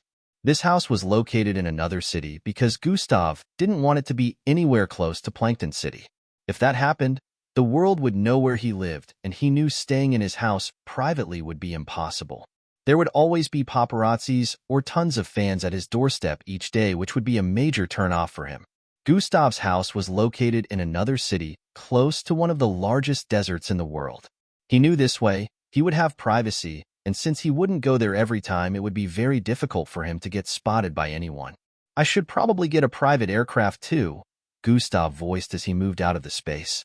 He didn't know if he was rich enough to buy that because he hadn't checked his account balance in a long time. All this time the MBO had been providing everything he needed, and he didn't need much. Gustav took out his device at this point and checked his bank account balance. Those are a lot of zeros, Gustav muttered with a surprised expression. 427 million rads, the system voiced in his head. Yeah, it's more than I expected. Last time I checked it was less than 50 million, Gustav voiced out, but then he realized it was normal for him to have this much. Not only did he have his Crimson Hunting Agency that had now expanded to other cities, he also had a business collaboration with one of the richest in the city, Serene, as so money was streaming in from more than one source. Besides this, the pay for being a major ranked MBO officer was not little, so he did have multiple streams of income. I'm really a multi-millionaire, Gustav said with a tone of realization internally. This made Gustav remember when he wanted money so much back then, and now that he had it, he wasn't spending much. I should really take a day off to spend as much money as possible. Gustav knew just how much he usually got busy with one issue or the other, so he knew he needed to take a vacation sooner or later. He realized his life had gotten too serious to the point he was not having enough fun despite having all these much benefits. But there's the equipment I have to build, investigate more on the planetary displacement, ISOP, there's the items I have to join Indrik in recovering.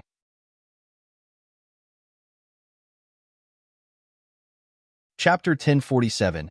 Help Matilda find that princess, and who knows how many more issues I'd encounter along the line. Gustav was incapable of having a headache anymore, but he felt he would be if he was human. The list of things he had to do was choking, and he realized this was why he might never have the time to enjoy the wealth he had gathered. I agree, it's a long list. What will you do? The system questioned. Even if there is no time, I still need to find a way to create time. One of these days I'll have a vacation.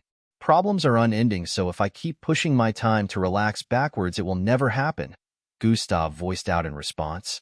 But for now, they'll still have to push it backwards, he added before walking out of the room. Gustav was heading to the second base at this point.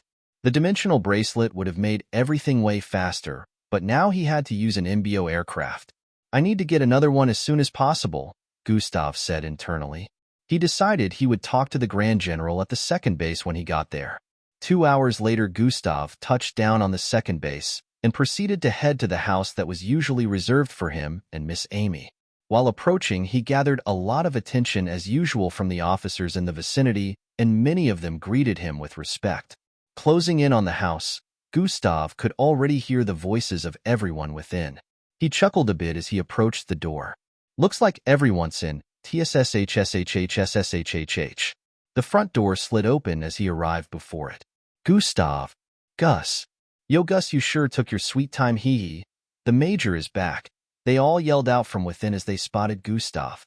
Hey guys. A smile appeared on Gustav's face as he walked in. Angie, who was seated on the left side of the living room, suddenly jumped to her feet and arrived in front of Gustav before anyone else could. Gustav found himself in the warm and soft embrace of a feminine body.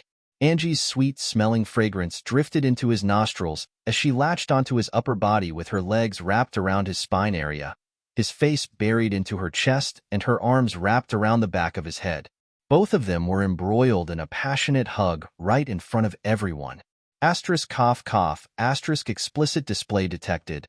E voiced from behind with a slight cough, causing Matilda to pinch him. Ouch, come on now. E mumbled with an unjustified look. You're ruining the mood, Matilda said with a slight chuckle. Angie, Gustav voiced out as she slowly released her grip from his head. Her face had turned beet red at this point, as she didn't think she was capable of doing such in front of everyone. Her body had reacted before she could think.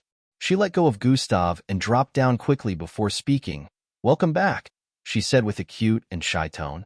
Can we welcome him like that too? EE questioned with a look of delight. I'll cut it off if you do, Angie voiced out with a threatening tone while adopting a face full of smiles. Cut what off? EE's face shone a dreadful look as he inquired. Try it and find out. Angie's lips curved upwards even more as she stated. Hee, I don't think I want to find out. E response caused everyone to burst out with laughter as the atmosphere turned even merrier than it already was. Eldris moved over to give Gustav a fist bump as well as a hug, and so did E as well. Vera moved towards Gustav and gave him a long hug too, like they didn't just see each other about a week ago. Gustav thought nothing of it as he proceeded to take a sit and started catching up with E, Eldris, and the others. The gang was back together now, and how they would move progress from here was totally up to Gustav. They went on to catch up on everything that had happened so far, the mission out of the planet and what had happened on Earth while the others were away. EE and the others were told about the planet and how it ended up being Miss Amy's. Everyone was very astonished and couldn't imagine how powerful she was now. They found out Gustav was with Miss Amy for days and asked him to tell them how everything went with her. Gustav had to narrate a lot as well as Eldris, EE and the others because their off-planet missions sounded exciting to everyone. A lot of officers were interested in off-planet missions for so many reasons. It was also later revealed that Angie killed a person in the last mission to save Eldris. This revelation shocked the rest of the group as they never expected she would cross that line soon enough. Being in the MBO, murder was inevitable, but everyone here knew how Angie would always hesitate when it came to taking that step. While it was inevitable that she would eventually have to kill someone, they thought it would still take longer than this. Is she okay? Gustav wondered internally as he glanced in her direction. Angie looked absolutely fine, but Gustav was still a bit disturbed and feared that she might not be completely fine internally. Probably just hiding how she truly feels, but she'll eventually get over it. There will still be way more deaths by her hand in the future. The system responded internally. I guess so. For Gustav, he never really felt bad about his first kill because to him it was warranted. It was not only a mistake, but it was also initiated by the second party who had bullied him for years and made him nearly commit suicide, so he felt no form of pity at the time.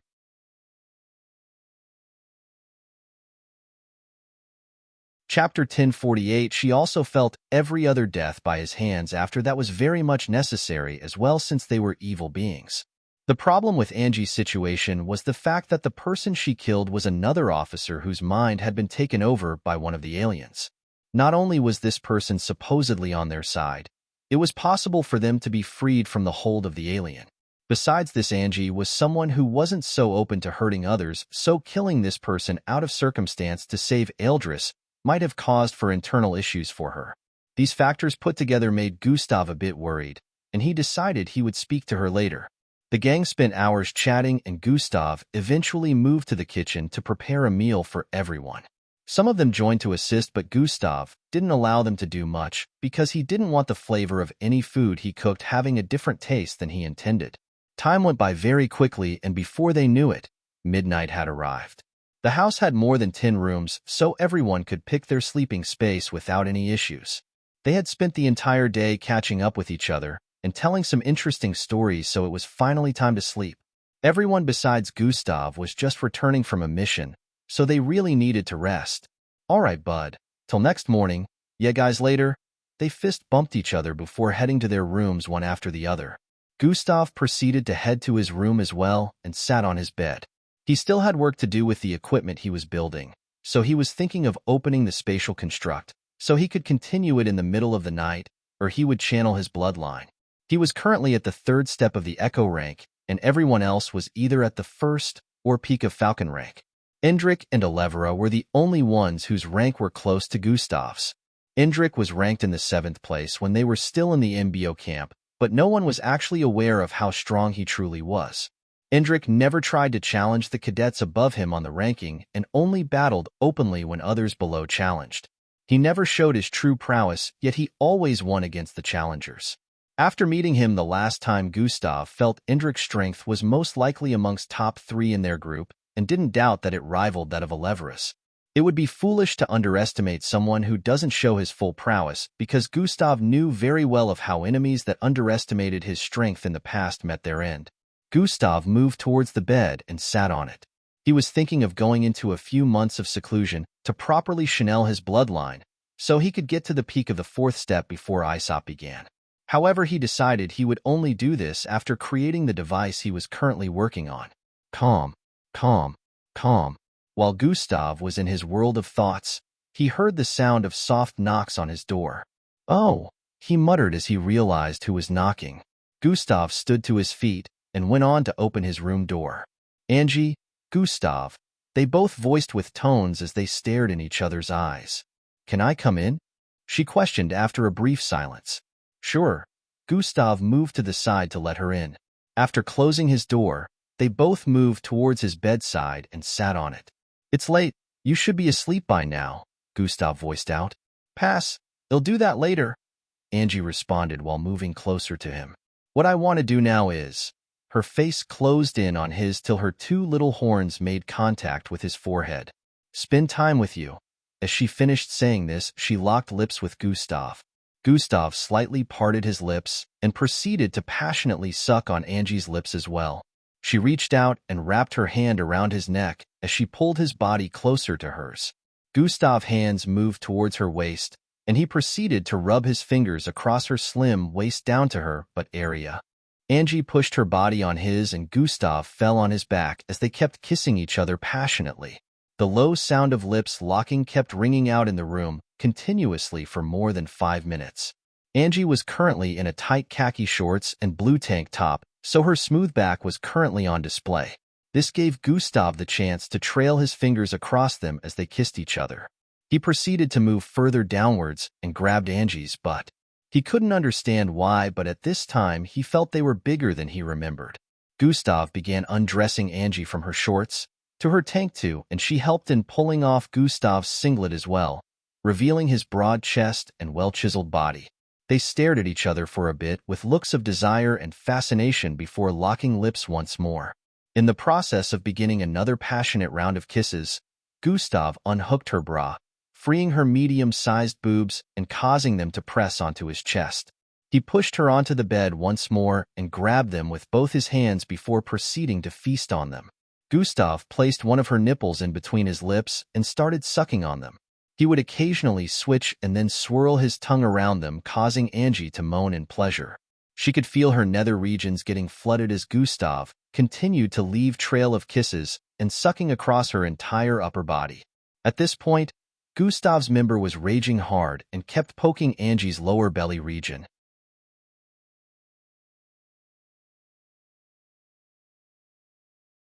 Chapter 1049. She also felt every other death by his hands after that was very much necessary as well, since they were evil beings. The problem with Angie's situation was the fact that the person she killed was another officer whose mind had been taken over by one of the aliens. Not only was this person supposedly on their side, it was possible for them to be freed from the hold of the alien. Besides this, Angie was someone who wasn't so open to hurting others, so killing this person out of circumstance to save Eldris might have caused for internal issues for her. These factors put together made Gustav a bit worried, and he decided he would speak to her later. The gang spent hours chatting, and Gustav eventually moved to the kitchen to prepare a meal for everyone. Some of them joined to assist, but Gustav didn't allow them to do much because he didn't want the flavor of any food he cooked having a different taste than he intended. Time went by very quickly, and before they knew it, midnight had arrived. The house had more than 10 rooms, so everyone could pick their sleeping space without any issues. They had spent the entire day catching up with each other and telling some interesting stories, so it was finally time to sleep. Everyone besides Gustav was just returning from a mission, so they really needed to rest. "All right, bud. Till next morning. Yeah, guys, later." They fist bumped each other before heading to their rooms one after the other. Gustav proceeded to head to his room as well and sat on his bed. He still had work to do with the equipment he was building, so he was thinking of opening the spatial construct so he could continue it in the middle of the night, or he would channel his bloodline. He was currently at the 3rd step of the Echo rank, and everyone else was either at the 1st or peak of Falcon rank. Indrik and Elevra were the only ones whose rank were close to Gustav's. Indrik was ranked in the 7th place when they were still in the MBO camp, but no one was actually aware of how strong he truly was. Indrik never tried to challenge the cadets above him on the ranking and only battled openly when others below challenged. He never showed his true prowess, yet he always won against the challengers. After meeting him the last time, Gustav felt Indrik's strength was most likely amongst top 3 in their group and didn't doubt that it rivaled that of Elevra's. It would be foolish to underestimate someone who doesn't show his full prowess, because Gustav knew very well of how enemies that underestimated his strength in the past met their end. Gustav moved towards the bed and sat on it. He was thinking of going into a few months of seclusion to properly channel his bloodline, so he could get to the peak of the 4th step before ISOP began. However, he decided he would only do this after creating the device he was currently working on. Calm, calm, calm. While Gustav was in his world of thoughts, he heard the sound of soft knocks on his door. "Oh," he muttered as he realized who was knocking. Gustav stood to his feet and went on to open his room door. "Angie, Gustav," they both voiced with tones as they stared in each other's eyes. "Can I come in?" she questioned after a brief silence. "Sure." Gustav moved to the side to let her in. After closing his door, they both moved towards his bedside and sat on it. "It's late. You should be asleep by now," Gustav voiced out. "Pass. I'll do that later," Angie responded while moving closer to him. "What I want to do now is—" Her face closed in on his till her 2 little horns made contact with his forehead. "Spend time with you." As she finished saying this, she locked lips with Gustav. Gustav slightly parted his lips and proceeded to passionately suck on Angie's lips as well. She reached out and wrapped her hand around his neck as she pulled his body closer to hers. Gustav's hands moved towards her waist, and he proceeded to rub his fingers across her slim waist down to her butt area. Angie pushed her body on his and Gustav fell on his back as they kept kissing each other passionately. The low sound of lips locking kept ringing out in the room continuously for more than 5 minutes. Angie was currently in a tight khaki shorts and blue tank top, so her smooth back was currently on display. This gave Gustav the chance to trail his fingers across them as they kissed each other. He proceeded to move further downwards and grabbed Angie's butt. He couldn't understand why, but at this time he felt they were bigger than he remembered. Gustav began undressing Angie from her shorts to her tank too, and she helped in pulling off Gustav's singlet as well, revealing his broad chest and well-chiseled body. They stared at each other for a bit with looks of desire and fascination before locking lips once more. In the process of beginning another passionate round of kisses, Gustav unhooked her bra, freeing her medium-sized boobs and causing them to press onto his chest. He pushed her onto the bed once more and grabbed them with both his hands before proceeding to feast on them. Gustav placed one of her nipples in between his lips and started sucking on them. He would occasionally switch and then swirl his tongue around them, causing Angie to moan in pleasure. She could feel her nether regions getting flooded as Gustav continued to leave trail of kisses and sucking across her entire upper body. At this point, Gustav's member was raging hard and kept poking Angie's lower belly region.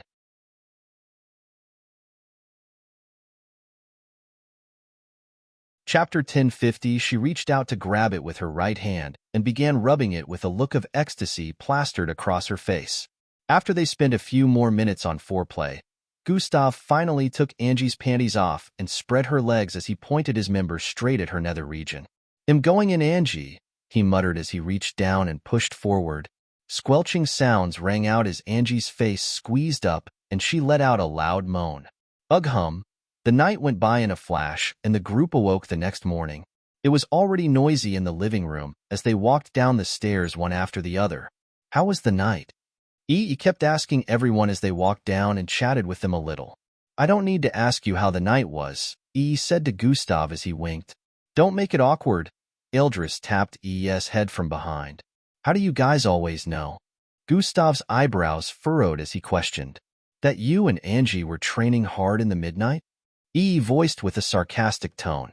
That was them training? Falco voiced from the side as he pushed himself into the circle. Yes, Falco, they were training, E responded. Cool, make sure you two call me to join next time, Falco said to Gustav with a fired-up expression. He didn't just fall for that, did he? Timmy voiced from the side with a look of disbelief. Fall for what? I also want to get stronger, Falco said with a look of innocence. PFFFFDT. Puahaha. Ha ha ha. Ha ha ha ha, no, this is too funny. They bursted out laughing in the next instant, causing Falco to look around with an expression of confusion. Make sure you call him to join you next time, Gus. Threesomes isn't necessarily a bad thing. He kept laughing hysterically as he voiced out. Shut up. Gustav chuckled a little, feeling bad for Falco. He was just like Falco before, so he could relate to not being very knowledgeable about sex. The girls by the side stared at the boys, and some of them face-bombed when they caught on to what was happening. Those idiots. Matilda felt the urge to punch E in the spleen. While E was the most fun person in their group, Matilda felt he made too many jokes. Minutes later, everyone was seated in place as they listened to Gustav speak. Yes, I am currently at the major rank, and every one of you here is still below the lieutenant rank, so you'll be placed in squads or platoons. Squad or platoons are led by captains and majors, so a squad can have up to 30 officers and be led by a captain, while a platoon can have up to 100 officers and is led by a major, so I can have up to 100 officers under me. I haven't chose any officer yet because I only want people I trust under me. Gustav paused a bit as he got to this point. I have issues trusting others, and to be honest, I still do, but I can say to an extent, I trust every single person seated underneath this roof, Gustav voiced out. The only exception from this list was Glade, of course, but then she had been turned into Gustav's personal sleep agent, so this wasn't really a problem. I wish for you all to be members of my platoon and help in choosing others with potential later in the future, but I am not enforcing it. If you do not wish to be a part of my platoon, you are free to say so, Gustav stated as he paused once more. He turned to stare at everyone one after the other. Nah, I'm good, I want us to stick together. Brothers forever. He voiced out when Gustav stared in his direction. I want to be with you, Vera voiced out. There's no way I'm leaving, Eldris shook his head. I like the team and the connection we've built, so no, I won't be leaving either, Alevra voiced out as she smiled. Her response was surprising to Gustav, but he nodded afterwards. Alevra seemed like someone who liked to do things on her own, similar to Gustav. They were both pretty much a one-man army on their own, so Gustav felt it would make more sense for her to climb the ranks on her own. Maybe in the future when she attains this rank she'll create her own platoon, Gustav thought, but for now it didn't matter. You don't even have to ask me, you know my answer, Angie said with a smile when Gustav fixed his gaze on her. Everyone had agreed to join his platoon, so he decided they would be the very first, and amongst the leaders in his platoon, if he decided to add more people in the future. Since everyone has decided to be a part of my platoon, I will state a few of my future plans, Gustav began voicing out. First off, I'm participating in ISOP, so we will win this year. Before ISOP, ID want us to participate in a mission to help you all raise your ranks, Gustav stated. But ISOP training is about 3 weeks away. It's mandatory, we can't miss it, Falco voiced out. The entire 6 months can't be without field or practical experiments. When it's time for such situations, we'll have our mission, Gustav answered. They all nodded in understanding, seeing how that made sense. But I still won't be attending ISOP training with you guys, he added to clarify things. They would have doubted Gustav could pull that off, but they knew him well enough to know he could, especially since the MBO had been eager for him to join all this time.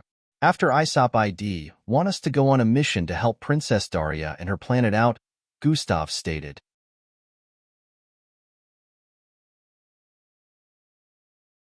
Chapter 1051. Everyone had looks of confusion on their faces as they heard that, but Matilda's eyes widened as her face displayed a look of astonishment. You remembered? She voiced out with a tone of disbelief. Of course I did, Gustav responded with a slight nod. A smile appeared on Matilda's face as her eyes turned teary. But there will still be a few processes I'll have to go through to make that happen, which would also involve asking for practically an army since it's a war. But if the MBO doesn't give permission, we'll have to do this on our own, Gustav explained. What exactly are we talking about here? EE inquired. He'll brief you all in the future since it's quite the long story, or maybe Matilda will do the honors, Gustav responded. We'll be going on a lot of intergalactic travels after Aesop, so this will be killing two birds with one stone, he added. Everyone felt the coming days will be a whole lot interesting with Gustav in the picture. He was always running into crazy situations, or crazy situations were coming to find him. Indrik will be joining the platoon, so you all will be the first members of my platoon, as well as its leaders, Gustav announced. Oh, interesting. That's cool. Everyone was surprised Gustav was finally letting Indrik in, but they were all in support of this. Indrik would be a great addition to the team since he wasn't in any way weak. The kid still had the highest potential amongst all of the MBO cadets, while Gustav was seen as the best mixed blood of this generation. They felt both brothers would undoubtedly shake the universe in the future. Anyways, I'll get the form required to recruit you all into my platoon. So you all make sure to put in the required details so we can get this whole process over with as soon as possible, Gustav voiced out. The days went by very quickly, and during this time Gustav had managed to get every one of them to officially join his platoon. No one was below the lance rank in their group, so it was easy to deal with the process of adding them to his platoon. During this time, they had checked out different missions they could undertake either as a group or in singles. There were still 3 weeks left before the Aesop training began, so Gustav reckoned they could complete low-starred missions in that duration and improve their chances of increasing their ranks. While doing this, they were also having daily training with Gustav. It was the job of the leader of a platoon to watch out for the officers under them and make sure they kept growing and increasing in strength. It was Gustav's job to train them now since they were already out of the MBO and made sure they remained ever ready for missions. Another week had gone by at this point, and today was another day they were training together within one of the training structures in the second base. Gustav stood in the middle of a plain, grounded area with everyone surrounding him. Anyone that can land a hit on me can skip training for the next week. That's a dangerous offer, Gus, he voiced out with a light chuckle. Even if you're stronger than all of us, at least one person is guaranteed to successfully land a hit, Timmy voiced out next. And who says that one person is gonna be you? Gustav responded with a daring look and a smirk. Oh, you, that was sharp, Ria stated with a burst of laughter. Challenge accepted, Timmy said with a decisive tone. That's good, none of you, including you Elevera, will be able to touch me, Gustav voiced out next. I will make you eat your words, Gustav, Elevera said with a serious look. I'm counting on it. Gustav still maintained the smirk on his face as he voiced out.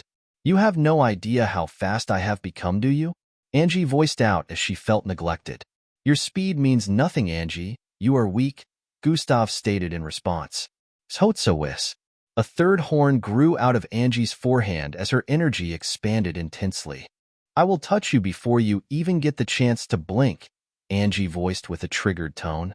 That was phrased a bit too suspiciously, E said from the corner. You all can put in your best efforts, use your best ability and practically anything at your disposal, but you have 5 minutes to try and make contact with me, Gustav explained while setting up a timer. Everyone took battle stances at this point as they prepared for Gustav to give the go-ahead. After 5 minutes I will attack if no one has managed to make contact with me, Gustav announced. They all fanned out, giving Gustav space but still surrounding him. Your time starts now. Gustav's mouth was still open from saying now, which proved he just finished the sentence, yet Angie had already arrived in front of him. Swiyuyi. She shot her fist forward with a smirk on her face as everything around her had turned slow. This is gonna hurt, but you deserve it, my love, she said internally without a shred of remorse. However, in the next instant Gustav's mouth that were still wide opened closed up as his eyeballs, which were initially still focused up ahead, moved downwards. The instant his eyes locked on Angie, he moved to the side. Swash, Angie's figure blasted past him with intense speed, generating winds across the place. Everyone else had wide eyes as they spotted Angie far behind Gustav. Meanwhile, they were still in the same position as before because Gustav just started the timer. They already knew what happened and charged forward to attack Gustav as well. A vortex appeared behind Gustav just as Angie was speeding backwards, which ended up making her appear in a different place, while ES hand phased out of it.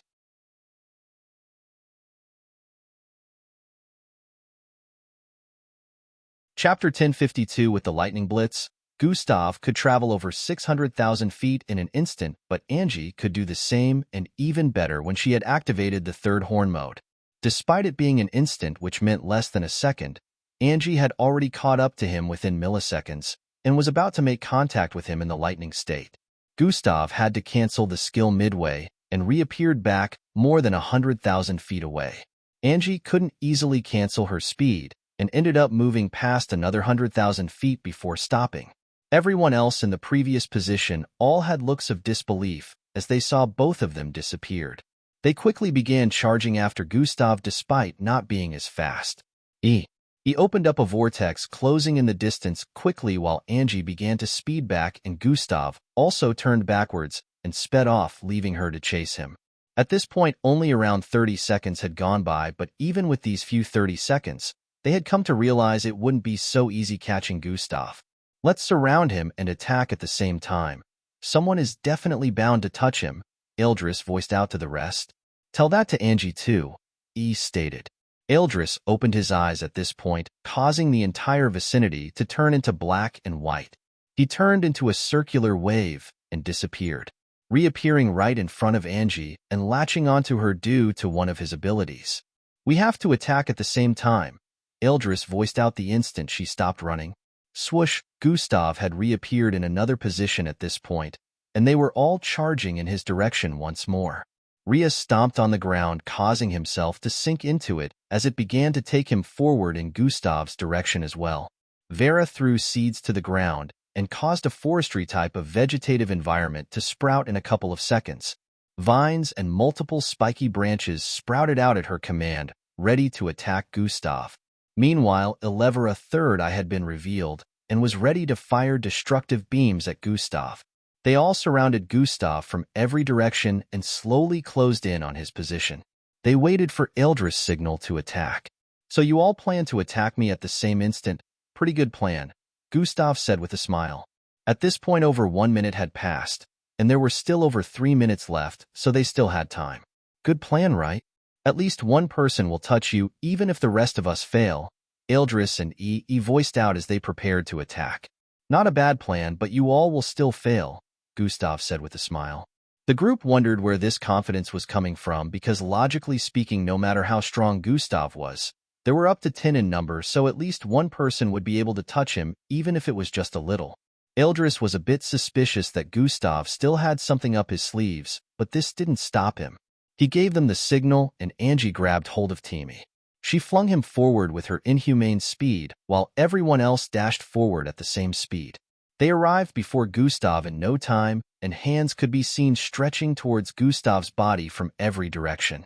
One was heading towards his belly, another towards his chest, nape, face, back, chin, back of his head, butt, thighs, sides, and arms. Every side was covered, and there was not a single open spot that Gustav could exploit. Even if he cranked up his speed by a whole lot, he would definitely make contact with someone while trying to get out of this encirclement. Angie appeared above him in the next instant, as well with her leg swinging down from above with the intention of kicking his head as well. It looked they would make contact with Gustav, and there was no hope of getting out of the current predicament. A smirk suddenly appeared on Gustav's face, once more as his eyes displayed a scarlet with a mixture of gold glow. His lips parted ways elegantly as he voiced out a single word. Stop. Forwooshhesm. Golden outburst of energy blasted forth from his being, spreading across the vicinity, and in the next instant, as everyone's body paused in mid-air. They all had looks of astonishment and disbelief in their eyes as their bodies just paused in place. They had lost all control over their bodies, except for their eyeballs, which could only look around. Besides that, they were unable to break out of this unusual hold spread by the unfathomable energy that had just burst forth from Gustav's figure. What the hell? How is this even possible? How is he doing this? What in the world? They all had these thoughts circulating in their minds as they couldn't wrap their heads around how this was happening. Gustav slowly moved forward and sideways, shifting out of their encirclement after a few seconds. He moved towards their back and brought out a device to take a picture of everyone paused in place. He was standing behind while they all paused behind with a space in the middle of their encirclement. This is a nice picture, Gustav voiced out after checking it and proceeded to keep his device. I warned you guys you wouldn't be able to touch me, Gustav voiced out after a bit of silence. They all still couldn't speak, so they remained in place silently. There's still 3 minutes left. Just hold on, I'll release y'all after the time is up. After saying this, Gustav could sense that they were struggling to free themselves even more. However, Gustav knew just how powerful his Yarki was now, so the possibility of any one of them getting out of it was 0%, especially when they were all Echo-ranked mixed bloods.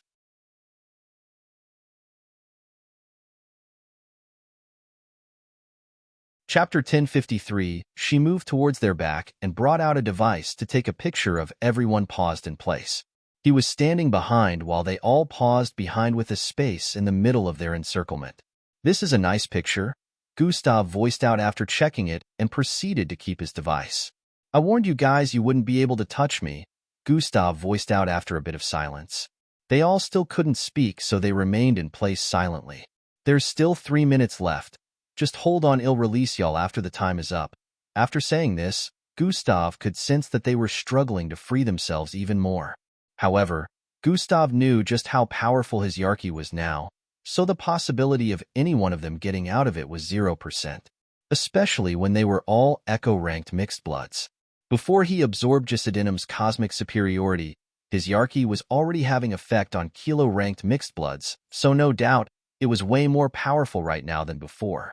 Gustav was currently not just using his Yarki, but also another ability attributed to cosmic superiority.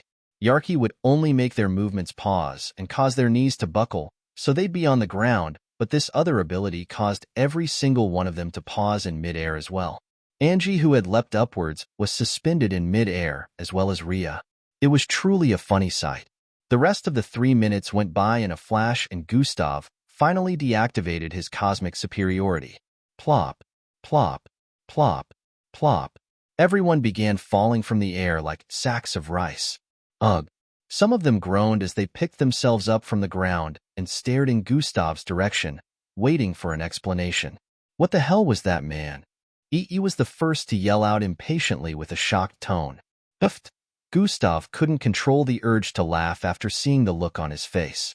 All right, time to school you guys a little, Gustav stated, causing their attention to be focused on him even more.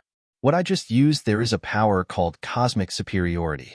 As you can see, it rendered you all immobile at my command. This is a privilege owned by cosmic superior beings all across the universe, Gustav explained. You mean there are others that can use this power as well? Elevra asked with a tone of fascination. Yes, but there are very few all across the entire universe. Probably less than my 10 fingers. That's how rare cosmic superior beings are, and anybody could be blessed by the cosmos and achieve cosmic superiority, no matter what planet they come from, Gustav answered. Cosmic superior beings literally defies universal laws with their power and are above normal supernatural beings who can be bent to their will no matter how powerful, he added. How long have you had this? Eldris questioned. I've had this since before we began our first year in camp, Gustav replied with a smile. That means you could have won any battle easily. You could have been winning fights instantly if you made use of it, Timi and Ria voiced out with tones of realization. Everyone had similar looks on their faces as they wondered why Gustav never made use of this. I would, but I had to keep it hidden that I had such a power, Gustav stated. Does it work on everyone and anyone? EE inquired. It has a limit on the amount of levels a being is stronger than the user. I wouldn't be able to successfully use it on someone like Miss Amy, but beings lower than her level or 4 levels, and above higher than I am would be slightly affected. Still, I can use it on a number of people that are stronger than me and easily overturn the situation, while those who are weaker than me have no chance of fighting against it, Gustav explained. It would be way crazier if it could work on anyone. You would instantly become the most powerful person in the world, Angie voiced out. It's already crazy that he has such an ability in the first place. Why did you decide to reveal it to us now? Falco questioned. Because I have been hiding a lot of my abilities from the world all this time. I had to keep them hidden to stay safe, but I can't keep doing that forever. I intend to stop hiding my abilities and put them on full display during ISOP. We'll be meeting very powerful opponents with lots of experience. Thousands of years old and very strong. If I hold back, I'm sure we'll lose, Gustav clarified. You mean to say there are more crazy abilities you have besides this? EE questioned. This is the cream of the crop, but yes, I do have more I never revealed openly except in very dangerous situations, Gustav responded. They all stared at Gustav like he was a monstrous existence at this point. They felt it now made sense how he came out of so many situations without dying. They couldn't imagine how Aesop would go with someone like Gustav on their sides, but at the very least they weren't so tensed as before. Time was relative for planets all across galaxies in the universe, and they knew this. While no one beyond the age of 20 was allowed to participate in Aesop due to the Earth's rotation around the Sun, which took 365 days, for other planets it could take thousands of days or hundreds of thousands of days before their planet would finish revolving around the Sun.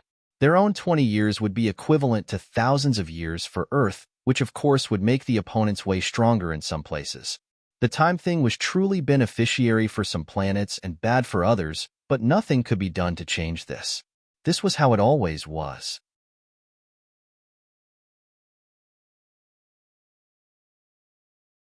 Chapter 1054. Are you not bothered the MBO or the world government would see you as a threat when you start to reveal these abilities you've been hiding all this time? Ildris questioned. They can get wary, but they can't lay a finger on me. At least not anymore, Gustav said with a tone of relief.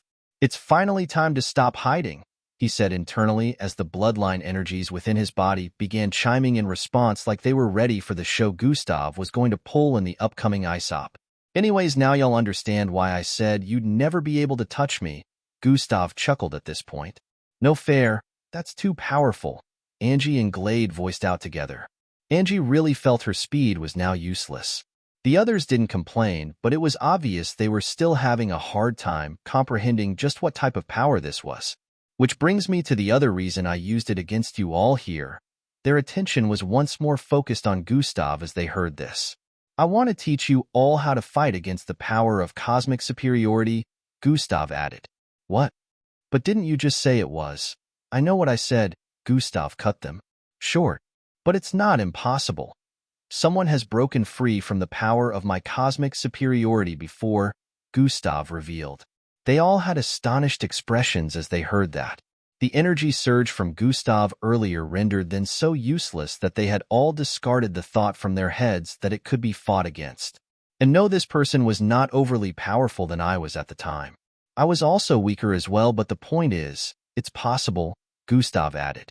We don't know what we will meet in Aesop, and the chances of battling with a other cosmic superior being is not 0%, so I want to teach you all how to fight against cosmic superiority before the date for Aesop arrives. Gustav explained his point of reasoning. How though? It feels impossible, Timmy asked. I will start by using the lowest powered outburst of my Yarki. We'll have to start from there so you guys can familiarize yourselves with how it feels to submit to the power, Gustav replied. Everyone had fired up looks on their faces at this point as they looked forward to the teachings. We'll still be training normally and conducting missions in the process too. The group went on to discuss the last mission. Timmy, Falco, and the others went on that involved the Jinxidus. Falco stated that wanted them to go on group missions that involved the Slarkov terrorist group. However, Guadav was not too interested in them at the moment. He told them they would spend a lot of time if they focused on such a mission, and they didn't really have that kind of time at the moment. The whole situation of uprooting the terrorists from Earth will take a lot of time, and Gustav was sure it wouldn't be an easy task, so he didn't want to get involved. Young Joe-related situations had given him too much trouble, so he had decided he would leave this one in the hands of other MBO officers. His focus was now on intergalactic travels, which would be a constant thing for him in the future. In a flash, another week went by, and during this time, some members of the platoons had competed solo or duo missions. As more missions were completed by members of the platoon, the merit of the platoon would increase. Platoons always received what was called reputation points from these merits, and it decided their ranking in the MBO. Platoon ranking was a thing in the MBO, and at the moment Gustav's platoon was below 2,000 on the ranking. He didn't really care about this because his platoon was still new. They had other priorities in the meantime. After a few more days of training, Endrick returned from his solo mission and joined them. At this point, the platoon now consisted of 11 members besides Gustav. The platoon with the lowest number of members in the MBO, and it was generally made up of new generation MBO officers. It had garnered quite the ridicule and laughs from other MBO, but Gustav didn't care about any of those at this point. They were truly just starting out and their focus was on other things, so they could be less bothered about their platoon being a laughingstock in the meantime. ISOP was approaching and ISOP training was beginning in a few days. Indrik only joined Gustav and the others to train for a few more days before it was finally time to leave the second base for ISOP training. Niagara Islands, Indrik voiced out. Interesting choice of location. Although I've never been there, E stated before chuckling a bit. Just don't get beaten by a non-MBO officers. The selection for main team members come first. Teamy voiced out. The main issue would be the others who have already been officers for more than a year despite being only 20 years old or lesser, Falco said with a logical tone. It's best we check out Niagara Islands well because knowing the location properly can be advantageous, Matilda voiced out as well. I doubt we'll be having the participation battle in the open though, Angie said with a contemplative expression. The group was seated together in the living room the night before the ISOP training would officially begin. They were discussing how things would be in the training location which was called Niagara Islands. What do you think, Gustav? Matilda questioned, causing everyone to turn and stare in Gustav's direction. I think you lots should stop arguing and just go to bed. Your flight leaves by 7 in the morning, and you'll be dragged into the selection battle that will determine whether or not you'll be on the main team. The only thing that should be on your minds is getting a spot on the main team, Gustav voiced out.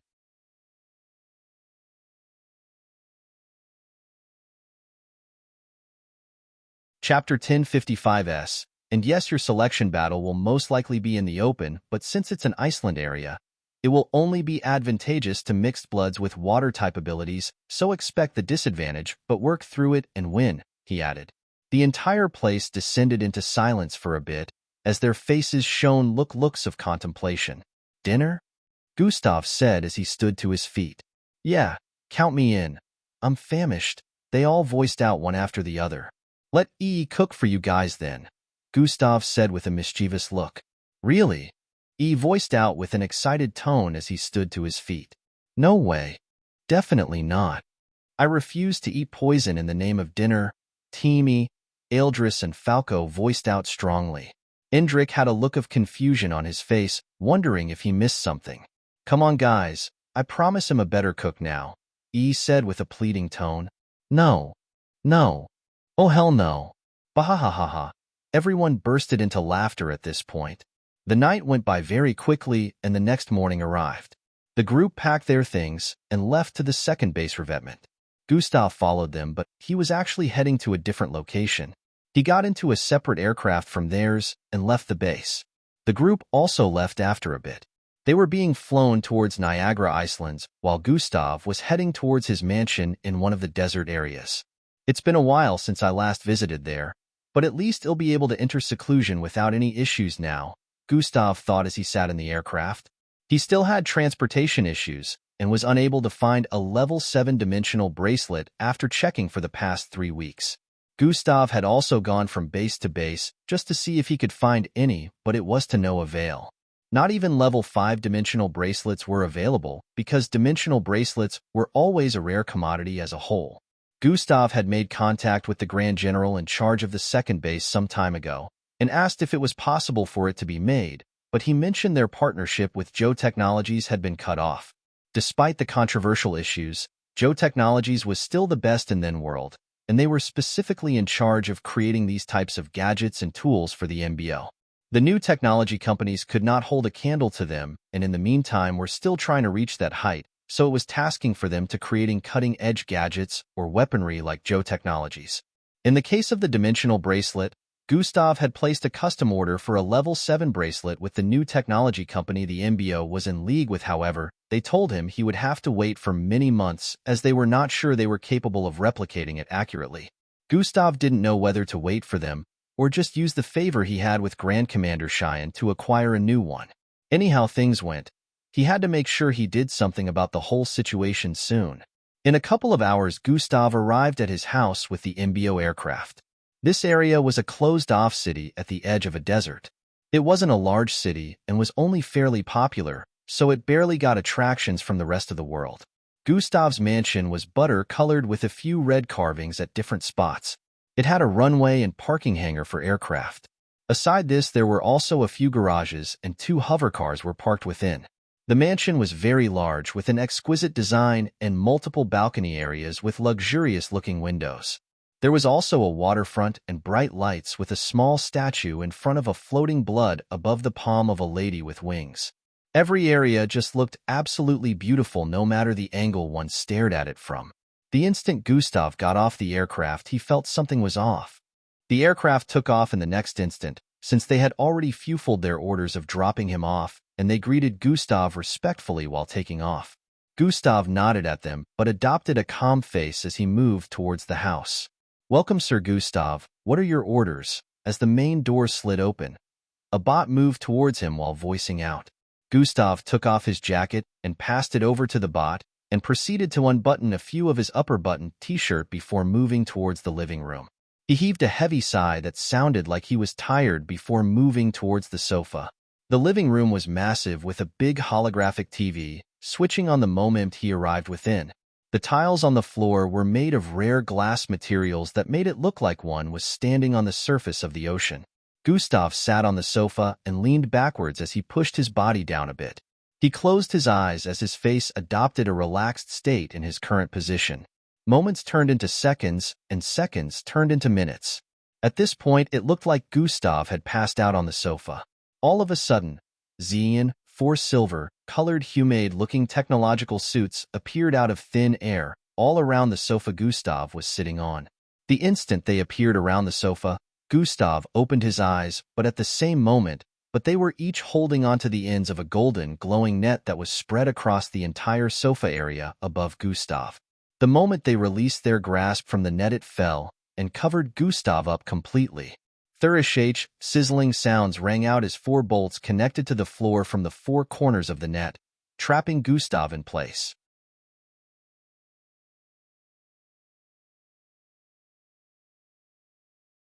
Chapter 1056. Hold on for an hour or two. Gustav looked around and spotted more of these silver-colored metallic suits appearing out of thin air. Target, Gustav Crimson, has been acquired, one of them voiced out as he moved to Gustav's front. Their voices sounded tweaked with a mixture of raspy and robotic. There were more than 8 of them in the living room at this point, and he knew there were people within these technological suits. It's sealing my bloodlines, and the suits they use completely hides from the superhuman senses of a mixed blood. Although I did sense their presence to an extent, Gustav analyzed internally. Interesting cutting-edge technology, Je voiced out as he tried getting out of the net. It is futile. Even an Omega-ranked mixed blood will have their bloodline sealed if they were trapped in one of these. Another one voiced out as they spotted Gustav trying to get out of the net. Oh, I know it's truly a good piece.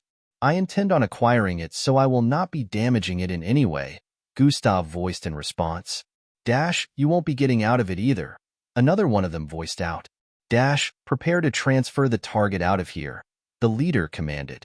These fools never learn. But it's good, Gustav stated while shaking his head as he spotted the figures moving closer to him. Jinxidus. Y'all didn't do your research well enough before trying to abduct me, he added as he sat up properly. It's no surprise you know who we are, but you are still not getting out of. The leader was still speaking when Gustav stood to his feet and pulled the net off himself with a casual expression. The leader, the others, they couldn't believe their eyes as they saw Gustav get out of the trap without stressing. Their brains had not clicked fast enough to act when Gustav uttered a single word, tremble. The tone and intense power in his voice spread across the vicinity, causing every single one of them to buckle. They were unable to struggle against the unfathomable power as they began to drop to their knees. Plop, plop, plop, plop. Gustav held the net in his hands and scrutinized it for a bit, ignoring the kneeling bunch in front of him. Thanks for the gift. This will certainly come in handy, Gustav voiced out before keeping it in his storage device. Step, step, step, step. He slowly began to step forward majestically as he walked past some of them, all of who were still kneeling on the ground, unable to free themselves from the hold of his power. I see you brought company, Gustav voiced out as his senses traveled more than a reduce of 50,000 feet.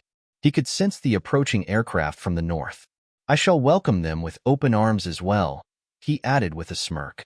They all felt chills crawl down their spines as they heard this, but they were unable to warn the rest of their comrades, even if they wanted to. They all felt chills crawl down their spines as they heard this, but they were unable to warn the rest of their comrades, even if they wanted to. Two whitish aircraft could be seen flying above a desert area with very quick speeds. The yellow sands could be seen far and wide across the place, but in a few seconds, a small city could be spotted up ahead. All of a sudden, emergency. The team in charge of acquiring the targets have been compromised. Emergency. The team in charge of acquiring the targets have been compromised. Emergency. The team in charge of acquiring the targets have been compromised. A message was being passed across within both aircraft. The person who was voicing this out was like a commander and didn't give any other explanations besides the other team being compromised. Turn around and head back to base right now. Turn around and head back to base right now. The commander voiced out once more, causing the pilots and a few other members of the Jinxidus within the aircraft to display looks of confusion. Sir, what of the others? One of the pilots voiced out through the communication system. Forget about them and head back right now. The commander yelled out once more. The pilots decided to follow instructions at this point and started turning both aircraft around. However, at the same moment, a wind-breaking sound rang out heavily. Thrya. It sounded like the skies were being split in two as a figure was spotted bursting through the clouds at insane speed. Beep, beep, beep, beep, beep. The alarms within the aircraft rang out crazily as the radar gave proximity alert. However, they barely had enough time to react before the object, or rather person approaching, arrived right in front of the aircraft on the left. Bang! A loud sound of collision rang out as the aircraft paused in the air. I can't move. We're stuck. We're stuck. They found out they were unable to completely turn around, or even move anymore no matter how much they tried. Oh my God. It's him. He has us in his grasp. Echo 2 run. The pilots as well as the other Jinxidus members within the aircraft yelled crazily. They had already spotted the figure with dirty blonde hair and black t-shirt on the cams holding into the aircraft from the side. The other aircraft had completely done a 180 degrees turn at this point and sped forward crazily. Gustav, who was holding onto the other one, ripped it in two halves by pulling from side to side. Erherg, Kairar. The passengers and pilots yelled like pigs being slaughtered as they fell from the skies crazily. Activate your suit. One of them voiced out as they fell through the air.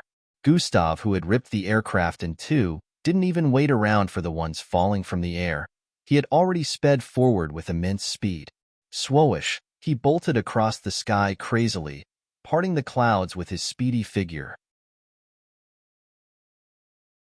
The aircraft that thought it had gotten away suddenly saw a figure appear in front of it in the next instant.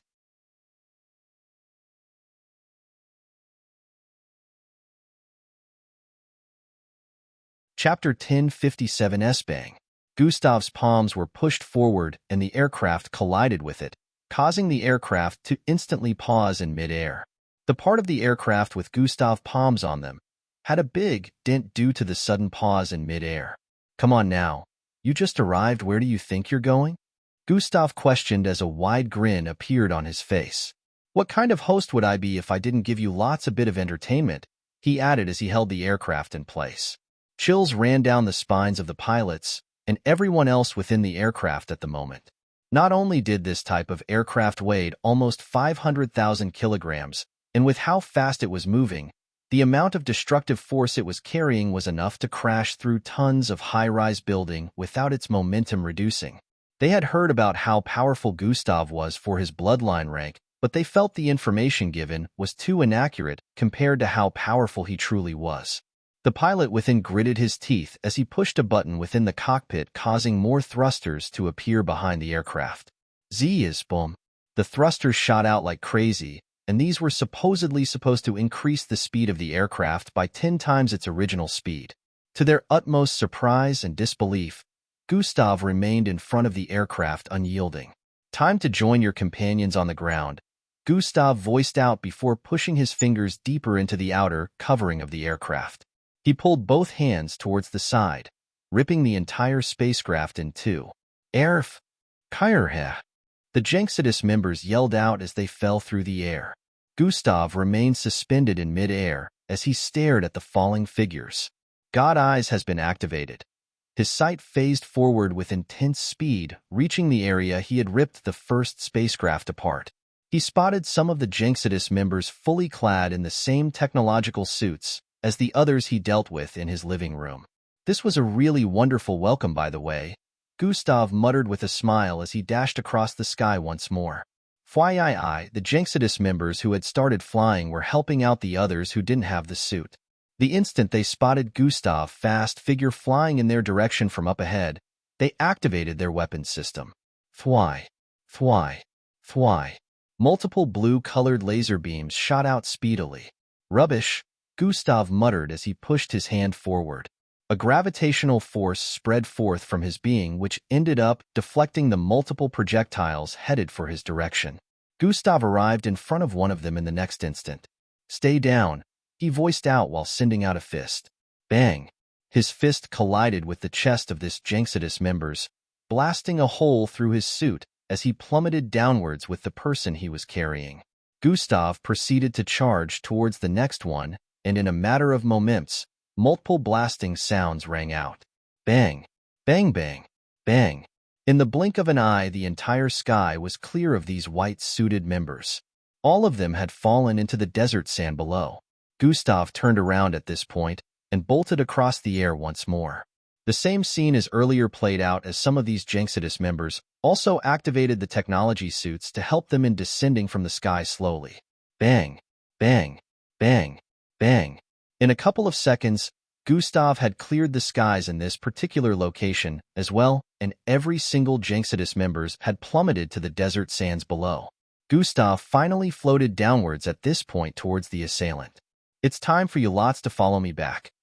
Oh well, I guess you can't, so we'll be taking you all back with me. Gustav smiled cheekily as he stared at them. Some of them were trying to pull themselves out of the sands, and some had already passed out. However, none of them were seriously injured as the sand had cushioned their fall like Gustav expected. Gravitational displacement has been activated. The gravitational force around him suddenly changed as these Jenxidus members began to float. Some of them were pulled out of the sand by the gravitational displacement, and even some of the desert sand floated into the air. Let's go, boys, Gustav stated as he charged forward once more. All of these figures were firmly grabbed in place by his gravitational displacement as he flew forward with multiple bodies floating in the air after him. He arrived at the other place where he dealt with the others, and the same thing happened. Gustav proceeded to fly into the air in the direction of his home as the other floated in the air along with him. Looks like my living room has been redecorated, Gustav voiced out as he stood within his living room with a slightly astonished look. There were headless bodies everywhere with blood splattered across the floors, walls, and his sofas. The bodies of the Jenxidus members lay on his floor while still clad in the technological suit, but headless. The ones he had dealt with were outside all incapacitated, but the ones he left here that tried to abduct him were all dead. Gustav squatted and stared at a part of the blood puddles mixed with brain matter. God Eyes has been activated. His eyes zoomed in on a very small piece of unknown physical matter that looked like it could easily go unnoticed. It was as small as the size of the pores in human skin. It was practically microscopic level, but Gustav was able to point it out as something foreign that wasn't a part of the human body. Desensitized material size reduction. Gustav noticed that the original size of this item had been tampered with. He also noticed it was still missing a big piece, but even despite that, Gustav was able to study what was left of the item to uncover what it was. A bomb and a camera mixed together. That's some crazy tech, Gustav muttered with a look of fascination as he discovered what it was after careful examination.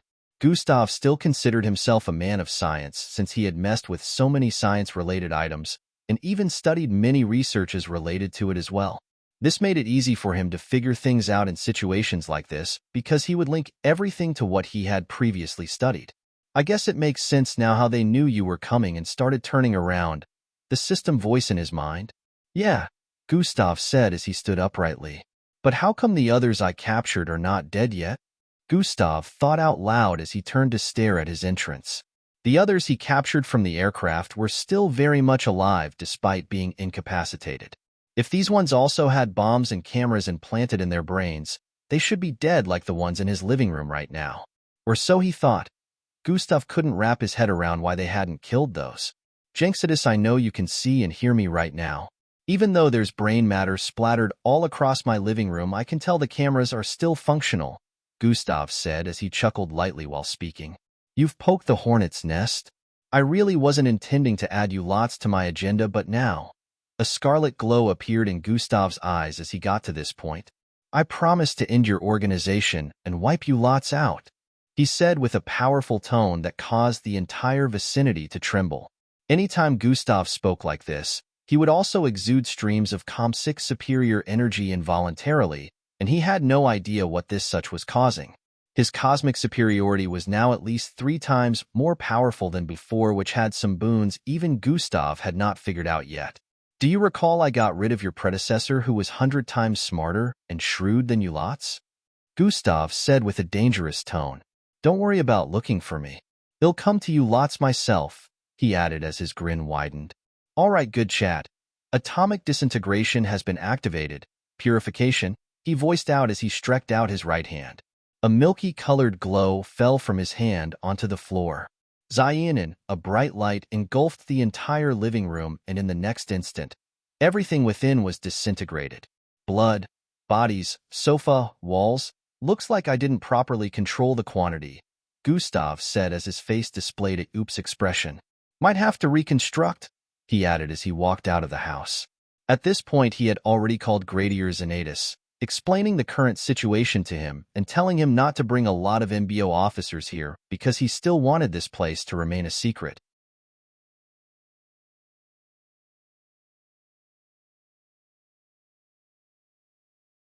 Chapter 1058. At this point, he had already called Gradier Xanatus, explaining the current situation to him and telling him not to bring a lot of MBO officers here because he still wanted this place to remain a secret.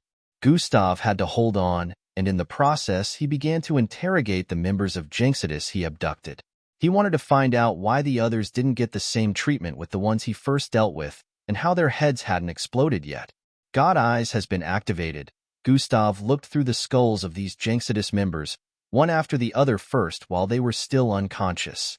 These 4 have the bombs and cams in their brain. Gustav spotted 4 out of the Jinxidus members who had mini-cams and bombs implanted in their heads. He moved towards them and stretched out his hand. These ones have to go, Gustav muttered as his palms glowed with milky-colored light. Atomic disintegration has been activated. Gustav proceeded to wrap his hand around the first one head and disintegrated it into nothingness with atomic disintegration. The entire head was gone, from the brain to the skull, to the blood and practically every tissue. Nothing was left after Gustav was done. Plop. The headless body fell to the floor in the next instant. Gustav proceeded to grab hold of the next Jinxidus member with a bomb and cam implanted in their skull and performed the same action. In an unknown location, a group of masked people watched an holographic display together. The entire vicinity was dark, and there were hundreds of them clustered in this unknown location together watching this footage. They could see a figure with dirty blonde hair, destroying heads one after the other. The holographic screens on display would lessen by one after he destroyed a head. Are we just going to sit back and watch him slaughter our kind like this? This is an unjust act against the Slakovs. Gustav Crimson is no hero. He is a villain and needs to be destroyed. These masked people began to yell out one after the other as the holographic screen only had one on display at the moment. He must be destroyed. As they yelled out, the figure on screen had his hand wrapped around the head of the last person who the footage seemed to be coming from. Don't worry, fools. They'll come for you lots, the figure on display voiced out before destroying the last head. TSSHSHHSHSHHHH. Static sounds rang out next as every of the holographic screens stopped displaying footage. The crowd began to yell out the injustice that they had just witnessed, and the atmosphere turned heated. Ting! A bright light suddenly landed on a particular area within this unknown structure. It fell upon a figure clad in silver-colored outfit and helmet. Everyone relax. The instant he voiced out, the place quietened. As you all know, Gustav Crimson isn't an easy opponent. He paused for a bit as he arrived at this point. Nonetheless, we will make sure to get rid of him as soon as possible, especially now that he seeks to rid the Earth of our freedom organization. The unknown silver-armored man voiced out once more. He will now be placed on our priority list. However, unlike this failed mission, we shall send powerful mixed bloods after him. After voicing this out, the entire place was filled with chatters once more. Some voiced out their surprise at this sudden decision, and others had different thoughts as well as opinions. How can we make use of mixed bloods when we're trying to get rid of them? Isn't that hypocrisy? Trying to use what we're fighting against? Some of them voiced out disagreements as well. Relax, everyone. The silver-armored man voiced out once more, causing the place to quieten. Look at it this way. We're using the opposition to get rid of the opposition. These idiots lack the unity we do. Pay them off and they'll be getting rid of each other without us having to put in a single effort. He paused a bit as he got to this point, noting the expressions of the audience in front of him that were starting to look favorable. Those fools would easily kill their fellow species for money since they're a corrupted bunch. We just have to use them to our advantage. This way we can even protect our kind better, since it would be dangerous sending our own kind after some of them. As you know, we value the lives of our brothers and sisters unlike those animals. At this point, cheers could be heard coming from every direction. With the explanation of this man in silver armor, the rest of the members currently in this location wholeheartedly agreed with the method they were going to use to get rid of Gustav. They were going to capitalize on the division between mixed bloods. You really redecorated the entire living room.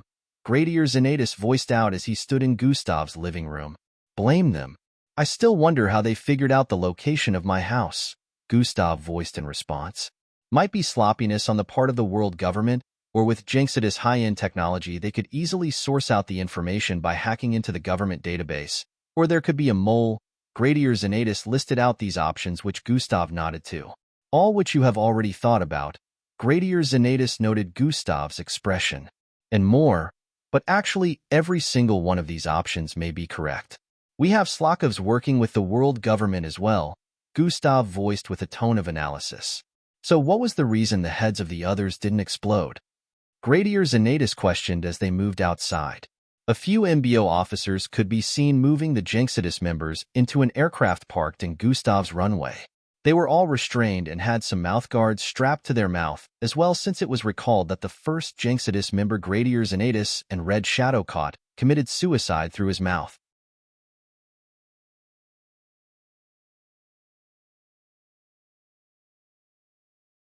Chapter 1059. These ones are slightly higher in level compared to the others, Gustav disclosed. That's why they don't have cams and bombs implanted in their heads? Gradier Zanatus found this answer to be a little weird.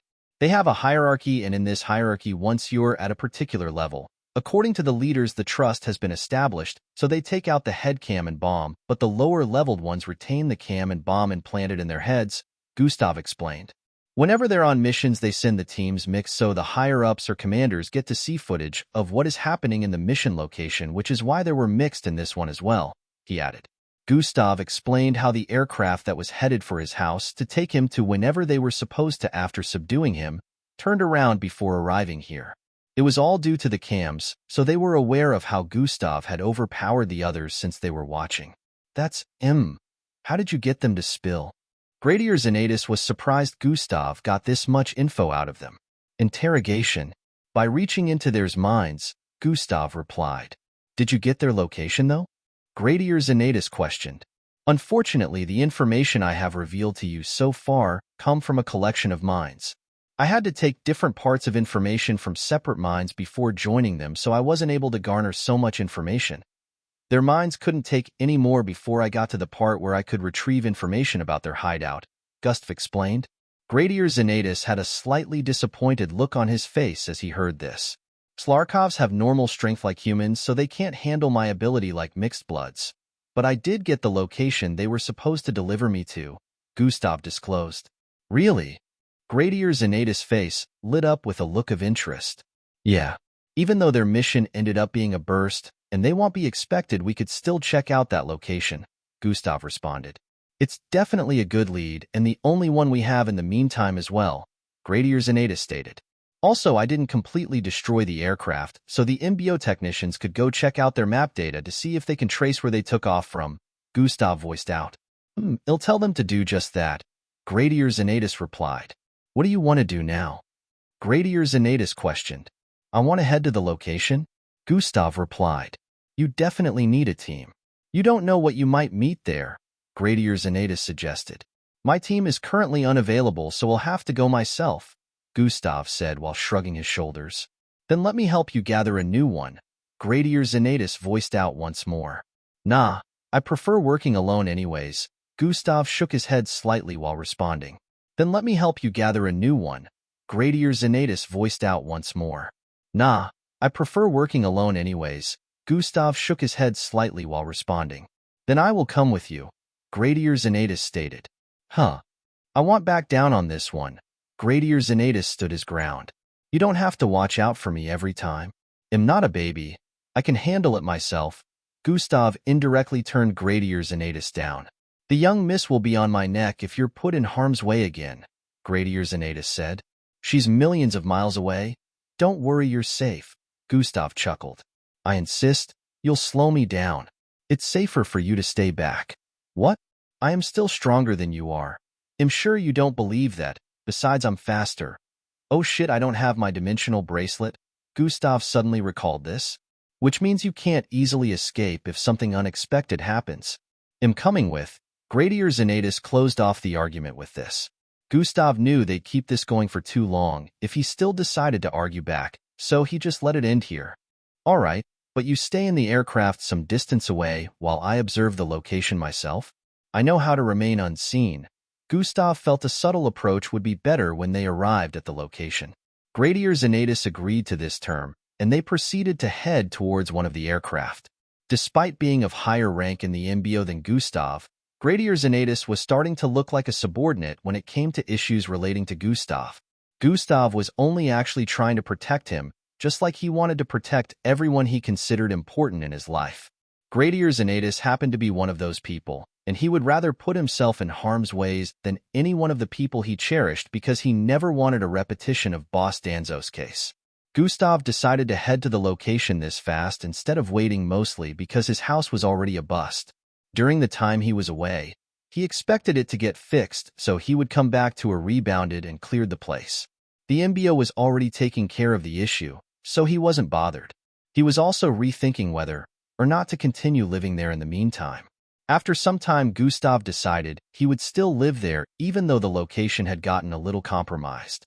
If they want to send more people after me, it would be perfect. Let them come. I will be expecting. This thought crossed Gustav's mind as there blazed across the sky in the aircraft. There was one thing that bothered Gustav the most. He didn't get this information from the others he interrogated with his mind, so it was even more intriguing and he was interested in figuring it out. Why exactly are they after me? Gustav questioned internally with a look of curiosity. He felt this might have to do with the fact that he was responsible for ending their main sponsor and one of their founders, young Joe.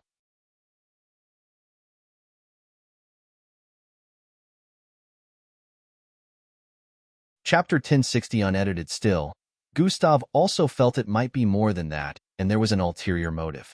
It was the first time he was seeing the Jinxitus trying to abduct a mixed blood, instead of actually killing them. Anyhow things went now, he was sure they were now on each other's radar, and the two sides would not back down until one of them was gotten rid of. Chatter, chatter, chatter, chatter. In the middle of a plain ice land that spanned across hundreds of miles, groups of youngsters could be seen clustered together. They stood in place and discussed with one another, causing the sound of chatters to reverberate across the entire vicinity. There are so many unknown faces here, Falco voiced out with a look of curiosity. There is no weak person here, Matilda said while looking around. These were all youngsters here, but everyone exuded powerful bloodline energy, as if in a bid to intimidate the others. Since 20 years is the limit, we definitely have some here who are below the age of 21, but up to 20 years already. They've had longer time to channel their bloodlines. Eldris analyzed why some were this powerful. Their group were amongst the set of MBO cadets that finished early, so they were still around 18 years old. Some of these contenders were over 2 years older than they were. Gustav was the only one that was up to 19 years old amongst them all. They were relatively amongst the small ratio of the youngest ISOP candidates. They had seen a few familiar faces from their set in the MBO, but these were only other special classes that had completed their training session in the MBO camp. There were also actual MBO officers who had finished from the MBO camp and had been on duty for up to a year. These even had higher ranks in the MBO. The number of people here was in the hundreds, and the number of slots left to be on the main team was only 16. The main team had a total of 20 slots, but 4 had already been occupied. Gustav and Elevra occupied 2 of the 4 slots, and the other 2 who had occupied the rest were currently unknown. "This is not gonna be easy," Timmy said with a low tone. "With these numbers, it will take at least 2 to 3 days before the selection is complete," Eldris mumbled. "Well, at least making the substitute team would be possible for everyone here," E said while shrugging his shoulders. The substitute team had around 30 slots, which made the total amount of slots with the main team included 50 in number. According to the announcement that had been passed upon their arrival here, those with excellent performances who were unable to make the main team would be put on the substitute team. "What's the point of being in a substitute team? I must get a slot on the main team and battle alongside my rival," Ria voiced with enthusiasm. "There are multiple peak Echo rank participants, but I think you guys would still be able to put up a fight," Elevra said with a tone of encouragement. "The ones you guys should try to avoid the most are the 2 persons here who have already achieved the kilo ranks," she added. "What? Huh?" they exclaimed with looks of disbelief as they heard that. "There's a kilo rank?" Angie voiced out with a worried tone. "Not 1 but 2, Elevra responded. While they knew there were a lot of mixed bloods with higher bloodline rank than them, they had no idea that some of them had achieved the kilo rank. In their group, Falco, Matilda, Ria, Vera, Timmy, and Glade were still at the peak of Falcon rank, so this new situation worried Eldris and the others. Every one of them was capable of handling mixed bloods slightly above their ranks, but the gap between Kilo and Falcon's rank was too large. Even for them who had already achieved Echo rank, beating a Kilo-ranked mixed blood was close to impossible. We'll really need to avoid them during the selection. "Good thing there's only 2 of them," Eldris voiced out. "You guys just can't sense them because they're hiding it. I think they plan on taking the others by surprise," Elevra explained. It wasn't surprising that Elevra could discern the hidden Kilo ranks since she had her special forehead eye. She was capable of sensing better than every single one of them. Elevra was also the only person in their group, besides Indrik, who had reached the 2nd step of the Echo rank. Eldris, Angie, and E were at the 1st step of the Echo rank, while Gustav, who wasn't here, was at the 3rd step. "So long as we work together, it should be no issue scaling through the selection." Indrik, who had been silently dwelling in their midst all this time, finally spoke up. "Well, you heard the kid," E voiced out as he wrapped his arm around Indrik's shoulder. "We also have him here as well, so there's nothing to worry about," he added. "Elevra, point out the participants we need to avoid," Eldris requested. While they were having their group discussion, other participants were also taking note of the participants who may give them a tough time in this selection. They didn't notice that some of these participants already had them on their radar and decided to avoid them as well. They're friends of Gustav Crimson. I don't think they will be easy opponents. A group of 40 clustered in a particular area of the Iceland seemed to be holding a meeting as well. This group were dressed like high school students in white striped uniforms. However, it was obvious they weren't high school students. Instead, they were from some private organization. This was a common thing here since this place was filled with participants from all across the world. There's only about 10 of them, and we are more than 40 in number. There's nothing to be worried about," another one of the members voiced out. Just because they're his friends doesn't make them as good as he is. The Ashiras have nothing to fear since the dreaded Gustav Crimson will not be participating in the selection with them. This time, the person who seemed to be the leader of the group voiced out. He had white flowing hair that reached the back of his thighs, almost like how Eldris had extremely long hair as well. His words struck confidence in the hearts of his subordinates. They all nodded in agreement after hearing him speak, and their faces shone with decisiveness. In other parts of this Iceland, groups could be seen clustered together as well in different outfits. 50% of the participants here today were MBO officers or cadets, while the others were from different private organizations and special mixed blood hire institutions. It had been mentioned initially that mixed bloods from all across the board would be given a chance to represent the planet in ISOP, so this wasn't a surprising situation. They only had to hold on for now as the selection hadn't begun. Are we ready for Phase 1? Within a secluded underground region, a man in a white outfit voiced out. Phase 1 is ready for implementation, sir. Amongst the people working here, a lady tapping on a holographic tab beside him responded. Right in front of them, a huge holographic screen displayed the participants waiting for the selection to begin. Implement Phase 1, the man in a white outfit commanded. What about the candidates already chosen to be on the main team? The lady inquired. Isolate them. The man responded immediately. She nodded in response and proceeded to tap a few keys on the screen in front of her. Implementing Phase 1, she muttered while tapping a few more times. Zing. Huh. Where did Elevera go? E suddenly voiced out as he saw Elevera disappear with a flash of white light. It's starting. Indrik's face turned serious as he voiced out. GBBHHHHHLLBBBBBHHH. The entire Iceland began quaking all of a sudden, causing the participants to be on alert. A few lines of cracks spread from one area to the other, and in the next few moments, the icy ground split open. This took everyone by surprise, as they had been informed of how sturdy these icy grounds were. It was said to be capable of withstanding powerful attacks from even kilo-ranked mixed bloods, yet it was suddenly splitting open. This split separated a lot of the participants as the part of the icy ground they were standing on shifted in another direction. Fwimayum as the icy ground split open.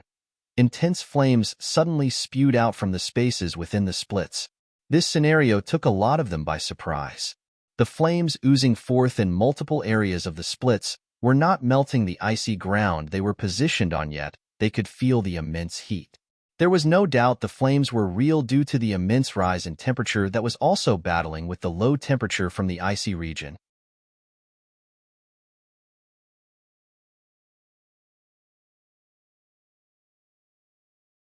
Chapter 1061. Still on it, the temperature had turned weird at this point, as the ground split apart, carrying multiple people in opposite directions. No one here was stupid, so they knew at this point that this was related to the selection. Fuyai, fuyai, fuyai. Are those ribbons? Everyone looked up to the sky as they spotted different colors of ribbons appearing within it. These ribbons fell from the sky towards the participants, drifting in different directions due to the splitting icy ground. As the ribbons fell, they caught it, and those standing together on a particular part of the split ground caught the same color of ribbons, while the ones on separate icy grounds caught different colors. Attention! A loud masculine voice reverberated across the ice and fiery region. The colors picked determine your current group as well as your objective. Based on your color, you all will have to find your assigned spot within the duration of 30 minutes. Failure to do so results in immediate disqualification. Red, make your way to the designated blue strip. Blue, make your way to the designated red strip. White, make your way to the designated black strip. Black, make your way to the designated white strip. Green, make your way to the designated yellow strip. Yellow, make your way to the designated green strip. Purple, make your way to the designated brown strip. The voice explained that these colored strops were locations they had to find within 30 minutes, and once they arrived there, they would know that they had arrived at the right location. The problem was finding the location. According to the masculine voice giving them instructions, the color strips they had to locate were down within the abyss of flames. They would have to find a way to dive into the middle of the cracks and locate the color strips. The masculine voice explained that the flames were in no way bluffs and would burn them to crisp if they weren't careful. There were flaming split areas that had lower intensity compared to the others. These areas were the only paths to infiltrating the splits on the icy ground and finding the color strips. They had weaker flames and would not hurt the mixed bloods, but finding these areas would be immensely cumbersome. The color strips were located beneath, and according to the classification, one would have to find it and stay there with the others who had the same ribbon color. We're on the green team, Falco voiced out while holding the green ribbon out. We have to find the yellow strip in less than 30 minutes, Eldris stated as he peered at the pillar of flames bursting forth from the split ground in front of them. He looked around and noticed they were around 30 other participants standing on this split part of the icy ground with them. He looked around and noticed they were around 30 other participants standing on this split part of the icy ground with them. We have company, but there were no set instructions on the necessity of working together, so we don't need to worry about the others, Ildris stated. True, but working together might be beneficial as well, said as he observed the others. Can you open a vortex for us to cross through the flames to the bottom? Falco asked not a sensible option since I don't know how deep we have to go. Might end up spawning in an area full of intense flames. Shook his head while responding.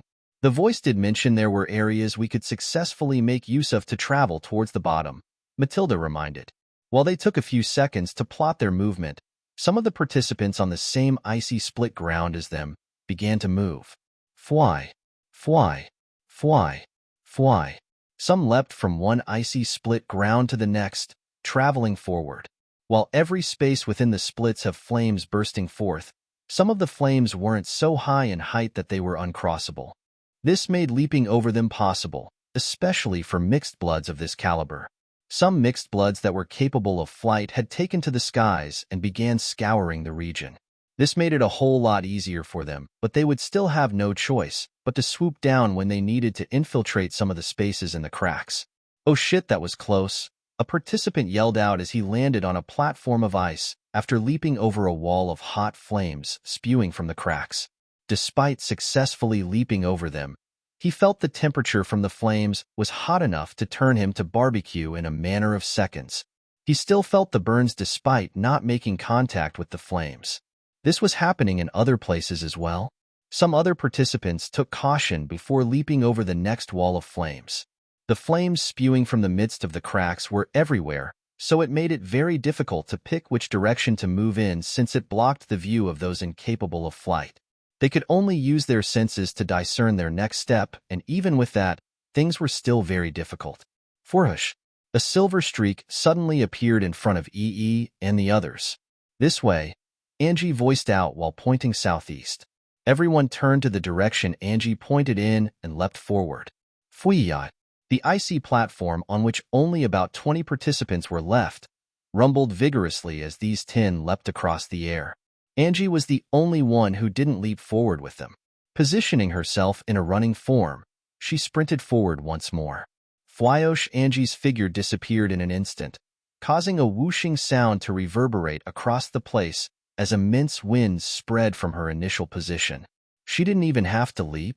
Due to her intense speed, the flames were unable to make contact with her and instead parted ways as she charged forward. It was almost like she was intangible when running forward, and due to her speed it seemed like just a single step could take her across icy platforms, almost like she was floating. This whole situation was not a problem for Angie. The participants left on the platform had difficulty balancing themselves after these 11 left, and the winds caused their outfits to flap intensely along with their hair. Some participants had already made their way forward in a different direction, and some of the participants left were finding it difficult to make a choice. I'm following them. I'm going this way, Jews. This direction seems more sensible. They knew the clock was ticking, so they wasted no time in making their choice. They began leaping forward as well, some in the same direction as Ildris and the others, while others in a different direction. This way, Angie voiced out again as they arrived on another icy platform.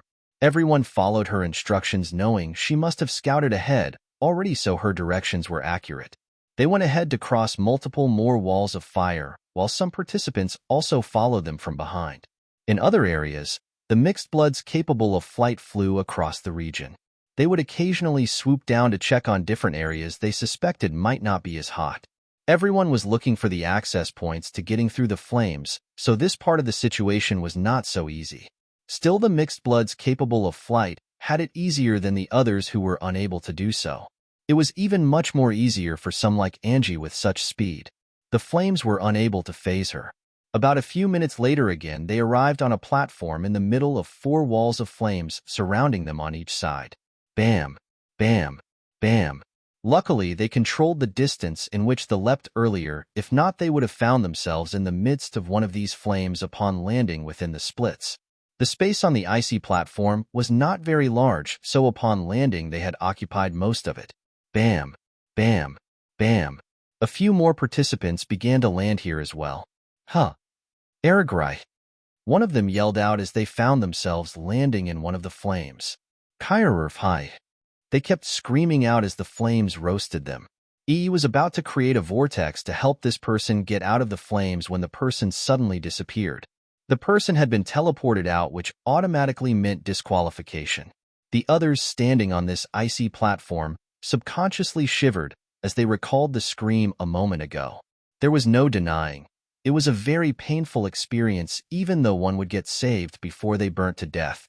This is our way in, Angie said as she pointed towards the left.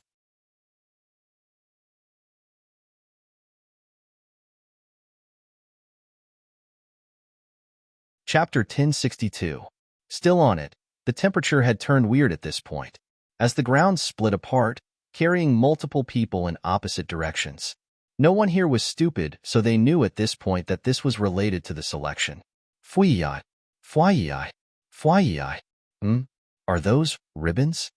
Everyone looked up to the sky as they spotted different colors of ribbons appearing within it.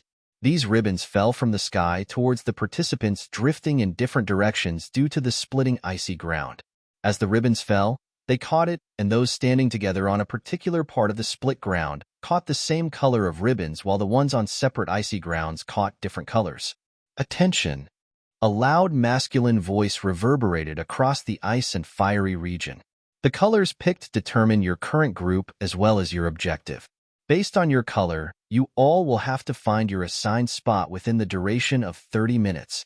Failure to do so results in immediate disqualification. Red, make your way to the designated blue strip.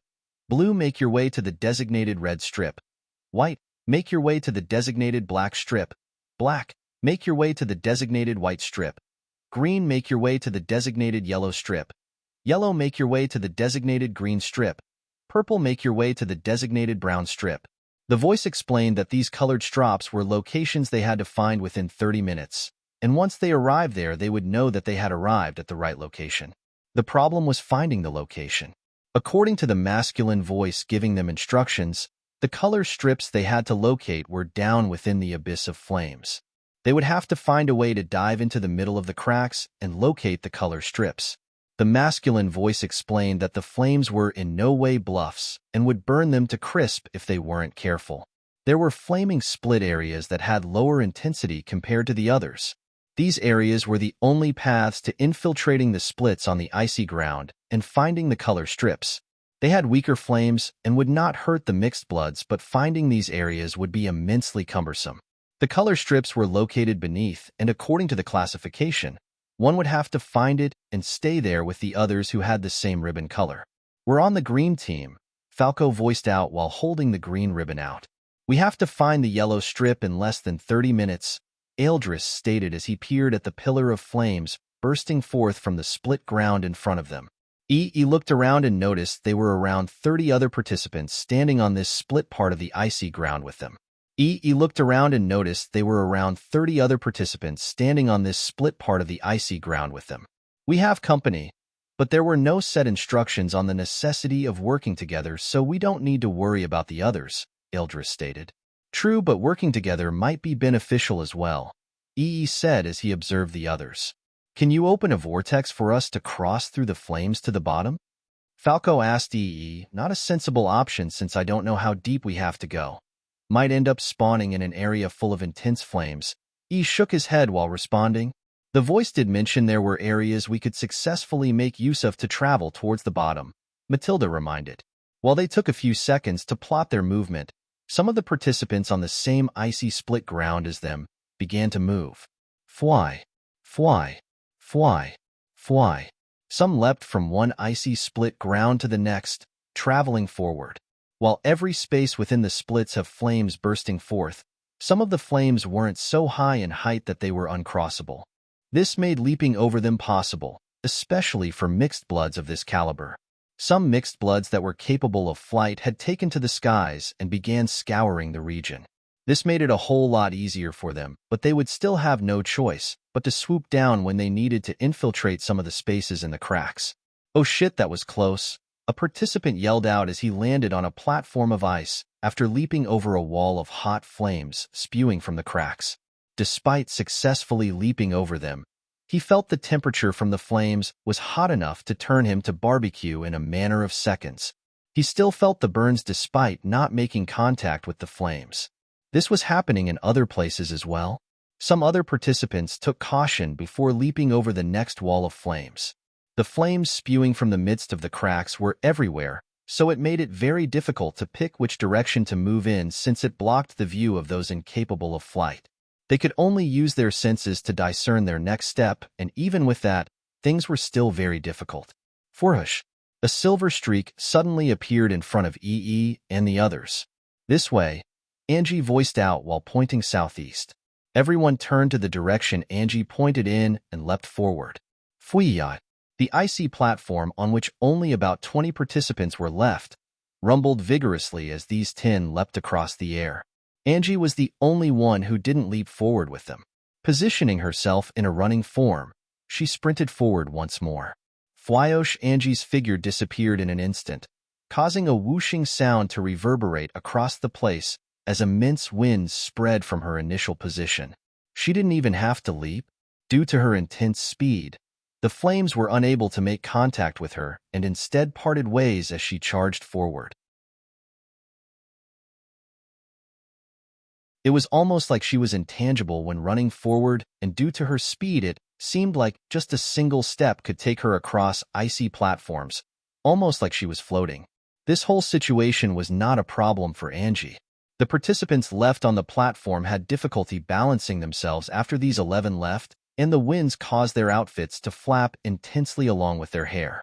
Some participants had already made their way forward in a different direction, and some of the participants left were finding it difficult to make a choice. I'm following them. I'm going this way, Jews. This direction seems more sensible. They knew the clock was ticking, so they wasted no time in making their choice.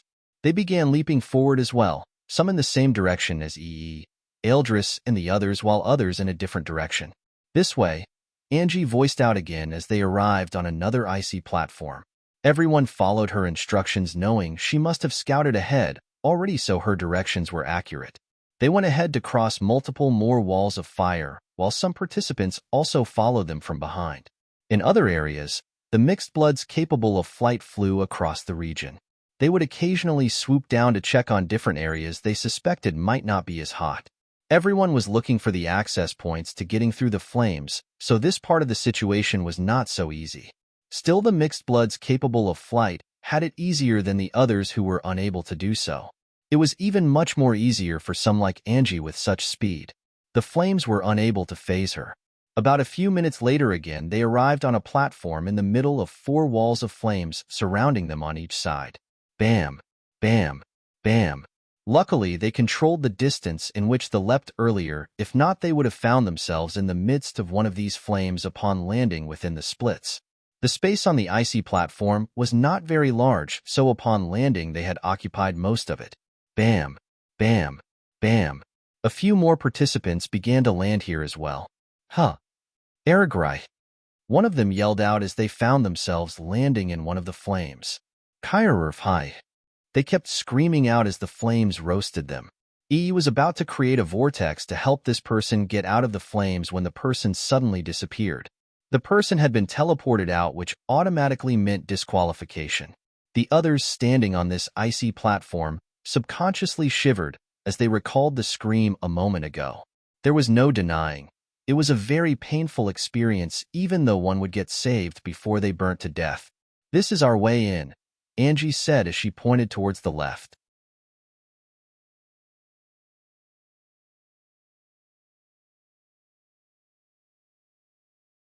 Chapter 1063, we just have to cross this last bit, she added before once more instructing them about how much distance they needed to leap forward. The incident that happened a while ago had occurred in several places as well. A few participants had been eliminated in a bid to find the areas with access to underneath the icy split grounds. As EE, Eldris, Indrik, and the others arrived on the other side of the wall of flames, jetting out of the splits ahead, they landed on another icy platform. In this area, The icy ground had split so much that the wall of flames ahead was wider compared to others and extended forward in a straight line. Falco looked around and could see that they were still surrounded by flames. "I thought you said," he was about speaking when Angie cut him off. "Jump in, everyone," she voiced out while pointing at the split up ahead that was wider than 50 feet. The flames were still spewing out of the space in between this wide crack vigorously, which caused everyone's face to lit up in confusion. Angie saw the confused looks on their faces and rolled her eyes before stepping forward off the ledge of the icy platform. Why? She fell straight into the space between the cracks with the flames spewing out. "Angie," Matilda yelled out with a look of concern. "Guys, it's a feint," Eldris voiced out before stepping forward as well. He walked right off the ledge and fell into the spewing flames. They all stared at each other for a bit after witnessing this. There were no screams of pain, so there was no doubt that the two didn't feel pain after falling into the flames. Indrik and Ee stepped forward at this point and jumped in as well. This prompted the others to take action. They moved forward as well and performed the same action as the others, jumping into the flames spewing from the space between the cracks. In just a few moments, not a single person was left on the icy platform. Up ahead in the sky, a figure that had been flying around paused their flight and stared down at the area where the group had just jumped in. "I found an entrance," the figure voiced out while turning around and flying in another direction. In an unknown location, an aircraft landed behind a massive rock. The aircraft was in camouflage mode, so it didn't give off any signals. However, it still stirred winds across the vicinity upon landing in this unknown area. "Stay here," Gustav said to Gradier Xanatus as he got off the aircraft. He pulled something out of his storage device and stamped it to his forehead. In the next instant, Gustav turned invisible. Cognitive concealment has been activated. He activated one of his main bloodline abilities and caused his entire presence to vanish without a trace. Gradier Xanatus, who was sitting within the aircraft and watching Gustav through the cameras installed, could see he had disappeared. This didn't bug him, as he was well aware of the invisible tool from the MBO. What surprised him was how Gustav made his presence vanish. Usually a stronger mixed blood, or a very high-leveled one, would still be able to sense the presence of a mixed blood, even if it was faint, but now he couldn't sense Gustav in the slightest. Why? Gustav leapt across the air, traveling several hundred feet in a few moments. This unknown region had rough terrain spanning for miles, and a few rough-looking mountains scattered across the area. On the far east, a small lake was visible from Gustav's height in the air as he stared down properly at the region while ascending. Hover has been activated. Gustav activated this after his body reached a particular height in the sky and kept scrutinizing the region. Looks like there's really nothing here, Gustav thought as he looked around. Stenzian, he released his perception, completely causing it to spread from his figure for a couple of miles. His perception climbed and spread across every sand, dune, mountain, lake, and even the movement of the winds in this area, reaching far further than his eyes could see without God eyes activated. Gustav still couldn't sense a single living presence above ground, besides the ones in the aircraft that brought him here. While this scenario was somewhat expected, Gustav thought he would at least find a structure in this unknown region. He finally recalled his perception so as not to waste too much energy and activated another skill. God Eyes has been activated. Since he had practically checked the surroundings above surface, Gustav decided to check if there were any hidden underground. Zazun, his sight zoomed in as he inspected the entire region again on a more microscopic level. In the next minute, Gustav's eyes squinted as he stared southwest. He mumbled. "That's a level 95. Why is it so deep underground? This is not its usual habitat," Gustav muttered with a look of suspiciousness. "Time for a closer inspection," he said with a look of decisiveness before charging downwards with speed. Angie and the others had arrived in a kind of icy underground area. They landed on a solid ground after falling through the faint flames for more than 200 feet.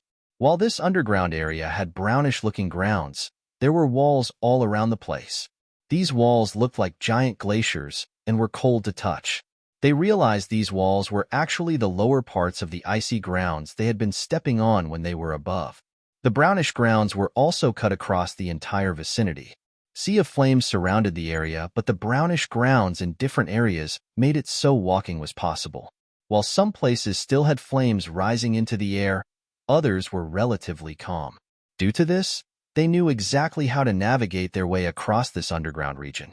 "The ribbons are glowing," Teamy stated. "When I turn this way, the glow dims," Indrik voiced as with a ribbon in his grasp as he turned west.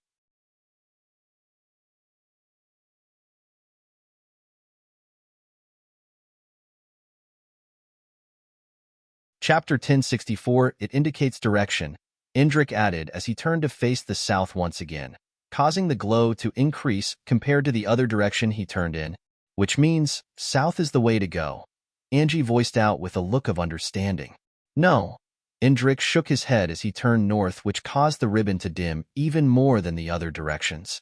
"South will take us to where the yellow strip is located, which means we'll have to head north since our color group is meant to find the green strip," Ildris voiced out as he figured it out from Indrik's response. "Correct. We have to head in the opposite direction." Indrik nodded as he gave the confirmation. Everyone's eyes widened in realization as they heard this. They couldn't believe they almost took the wrong step. It was easy to mistake this, which meant that a lot of participants would definitely make this mistake and head in the wrong direction due to misunderstanding from the glow of the ribbons. They had to admit Indrik was pretty smart. "Let's go then," Ildris voiced as they turned towards the north and began to make his way forward. The others followed after him as well, and Angie charged forward to scout the surroundings on their behalf. At this point, only around 20 minutes were left before they ran out of time to complete the first phase of the selection. In another area of the icy region, some other participants had made it down as well and started making their way towards the required spots. As expected, some of them didn't figure out that they were supposed to head in the opposite direction of the brighter glow. It was unknown how long it would take them to get to the objective, so who knew whether they could salvage the situation or not. The sea of lava-like flames here are just as dangerous as the ones above. Luckily, the platforms here are much stable than the icy ones above. A girl voiced out within a group clad in brownish and green outfit. "Dandy, are you sure we're going in the right direction, though?" Another boy in the group with a yellow-scaled face questioned. The others also had looks of doubt as the boy asked this question. "Yes, it only makes sense for us to head in the opposite direction. Didn't I already explain to you guys?" Dandy, who was a beauty with red skin and vampire-like canines, responded. The others still had looks of reluctance and doubt as they leaped from one brownish platform to the other, following after Dandy, who seemed like the leader here. Within an unknown and isolated area, the people in charge of the selection watched the participants as they moved towards where they suspected their designated strip to be. As expected, more than 70% of them area headed in the wrong direction, the man in white outfit voiced as he stared at the massive holographic screen in front. "At least some figured out the misunderstanding and are headed the right way," the lady beside him stated. "For now they are," the man in white responded with an ominous tone. "The real challenge comes when the glow completely disappear before they arrive at the strip," the lady voiced out once more. "What do you think will happen when they arrive at that point and the other 70% also figures out their mistake?" the man in white questioned. "When they come to that realization, things will get intense," she responded with tone of different implications. The man in white already understood what she meant by this. Despite not being a requirement, conflict was unavoidable in the end. "It dimmed completely," Matilda mentioned while holding out the greenish ribbon. The others could see this as well and looked around, observing the surroundings. "What do we do now?" another person on the green team who had been following them from the start questioned. Indrik looked straight up ahead, and there was really no brownish platform up ahead. Southeast and southwest of their direction had brownish platforms, but looking straight up they could only see Sea of Flames. "Do we go left, or do we go right?" Falco had a confused expression as he questioned. "Even if we wanted to take the left and find a way to make a turn later up ahead when we find a platform to move on, there is no guarantee that we would be right on track. We might end up being off and miss the yellow strip," Ildris and Glade voiced out one after the other. "I could go scout," Angie said as she prepared to run, but Indrik grabbed her by the arm before she could leave. "We might have a faster way," he stated, causing the rest to show looks of curiosity. Indrik took a step forward and stretched out his hand. His eyes gleamed with a silvery blue color as an invisible telekinetic wave spread forth from him. Fohomsh, just this little release of energy, made everyone realize that Indrik was actually a lot powerful than they realized. The sea of flames extend for as long as 45,000 feet without any platform to stand on, Indrik revealed as his eyes dimmed and returned to normal. That's no short distance, Timi voiced out. A smile appeared on EE's face at this point as he took a step forward. Indrik moved to the side as he already expected this. My vortex can appear that far, now that I have an estimate of the distance. E voiced out as he stretched his hand forward. Hurry! A large purple vortex appeared in the next instant. Let's go, E yelled out as he jumped in. Everyone proceeded to jump in as well without questioning him. The others trusted E, while the ones that were not originally a part of the group of 10 had no choice but to follow. They didn't want to start navigating the entire place themselves.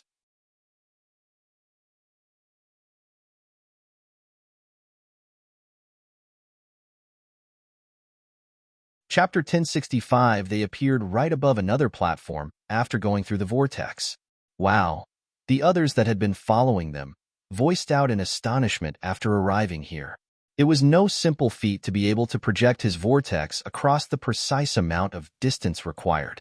E was obviously good at using his bloodline ability. From here we can keep heading forward, Ildris voiced out as he looked up ahead. Everyone stared forward as well, and noticed that there were platforms up ahead, so they could keep leaping from one to the next. They proceeded to keep moving forward at this point. Only around 15 minutes were left before they ran out of time at this point. I found something, Gustav voiced through the communication channel. Dash, what is it? Where are you? Gradier Zanatus questioned. Underground. I'm standing right in front of a live level 95 Dornoise mixed breed. Gustav responded as he looked forward. Right before him was a dark-looking creature, more than 3 stories large in size. This creature was shaped like a tortoise and had 4 legs as well, but instead of a shell, it was replaced by a large, thick-looking tissue. The creature had dark scales all over, and its gigantic mouth was wide open. Dash, what? Are you okay?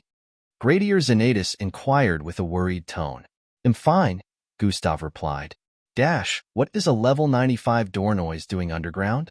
I'm coming to you now, Gradier Zanatus voiced through the comms. Don't come, just stay there. They'll ask you to come when I need you. Gustav quickly shot Gradier Zanatus down. He was still in invisible mode and his presence concealed, so he wouldn't want Gradier Zanatus to come here until he knew exactly what he was dealing with. Dasham, are you sure? Gradier Zanatus questioned. Yes. I am just communicating to give you a feedback of the current status. I will have to cut it now, so I don't end up giving away my presence due to the waves from communication, Gustav stated. Dash, what exactly is going on? Gradier Zanatus questioned once more. I'm not too sure, but I think I'm about to find out, Gustav replied as he took steps forward. Its mouth is wide open, but its eyes are closed. Almost like it's unconscious, but I can sense some weird energies within its mouth, he disclosed. Dash, that's weird. Dornoises never sleep for their entire 100 years lifespan, and why would its mouth be wide open? Gradier Zanatus was confused about the present situation. Either ways I'm going in, Gustav concluded. Dash, give me a timer, Gradier Zanatus demanded. A timer for what? Gustav asked. For how long before I come find you if you're still not out of there or fail to give me feedback on comms? Gradier Zanatus responded. 30 minutes, Gustav stated before ending the communication. Gradier Zanatus could already pinpoint Gustav's exactly position underground due to the communication, so if anything happened, he could easily swoop in. Gustav proceeded to walk into the dark large mouth of the massive mixed breed. It was at this same period that the selection began in the other location. The Iceland's selection location, I see it. Within a group of over 50 people in MBO outfits moving together, an officer voiced out. Dash, wait, that's not. Dash, that's the red strip. Voices began to murmur from the background. The officers held out a red glowing ribbons with looks of confusion on their faces. This location had a red glowing circular platform with the words red strip carved into the glacier-like wall behind the platform. We were supposed to locate the blue, one of them stated. We're at the wrong place. The ribbon glow leads to. At this point, everyone began to realize they had misunderstood the glow. Shit, shit, shit, shit. Another of the officers began to cuss crazily as the realization hit. "We only have around 10 minutes left to find the blue strip or we lose," another officer stated, causing panic to ring out. Some of them began to turn around at this point to head back. They didn't care that only 10 minutes were left. They wanted to make sure they found the blue strip as soon as possible. At this same moment, a group of 10 in purple outfit arrived at this location. "We found it," one of them yelled out with a look of excitement. "Oh, look at these fools, they don't know they just..." One of the MBO officers was voicing out in pity when he spotted the new arrivals. His voice trailed off before he could complete the sentence as he noticed something. "Hey, they're holding blue ribbons." As the officer voiced this out, everyone turned to stare at this group of 10 that had just arrived here. Everyone's eyes widened in realization as this group began to feel uncomfortable from the prickling stares full of intent. They could see that the blue ribbons this group held were not glowing in the slightest, while theirs had bright glows. "Doesn't this mean, with their ribbons, we can find the blue strip?" As these voices completed each other's sentences in the background, a huge uproar was caused. Bloodline energies were instantly activated as the group of MBO officers charged at these 10 that had just arrived here. "Defend yourself," one of them in the group yelled out as he also activated his bloodline energy. "Get to the strip," another one voiced out while activating her bloodline energy as well. Boom. Destructive ripples were sent forth across the entire vicinity due to all these powerful mixed bloods activating their bloodlines at the same time. "Get them," an MBO officer yelled out. One of the MBO officers teleported and arrived right in front of one of them. He reached out instantly, throwing a fist at the gut of the person he appeared in front of. Bam! The person who was taken by surprise with the sudden appearance got blasted across the air and was sent flying over the ledge due to the intense force behind the attack.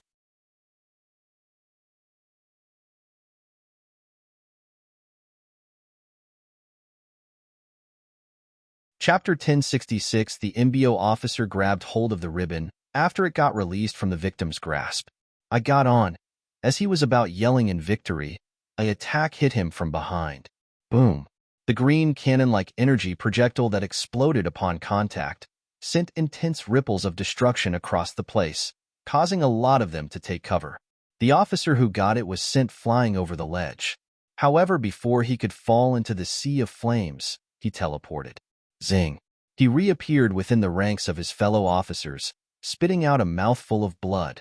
The attack was unexpected and was surprisingly powerful as well, but even with that, the MBO officer still managed to get what he wanted. The blue ribbon was in his grasp, while the other officer who he attacked had fallen into the sea of flames and gotten disqualified. The person who had just successfully landed the hit got surrounded by multiple MBO officers and attacked.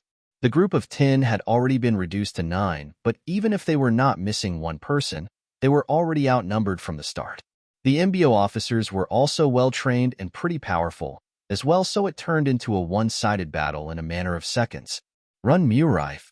The person who happened to be closest to the red strip heard his other teammates yell out from behind. They were all getting jumped, but they managed to clear a path for him. Film. He leaped off the platform where the battle was happening at the same time some officers were about to grab him. The officers jumped after him as well. Instead, he leapt forward.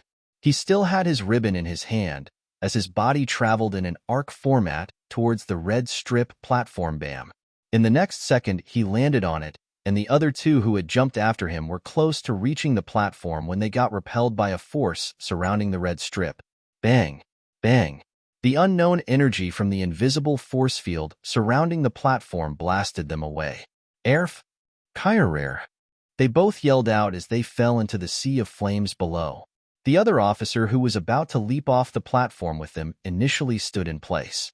"Looks like only a person with a blue ribbon can get in," he muttered. They had no idea that a protective field was surrounding the red strip and would repel anyone without a blue ribbon.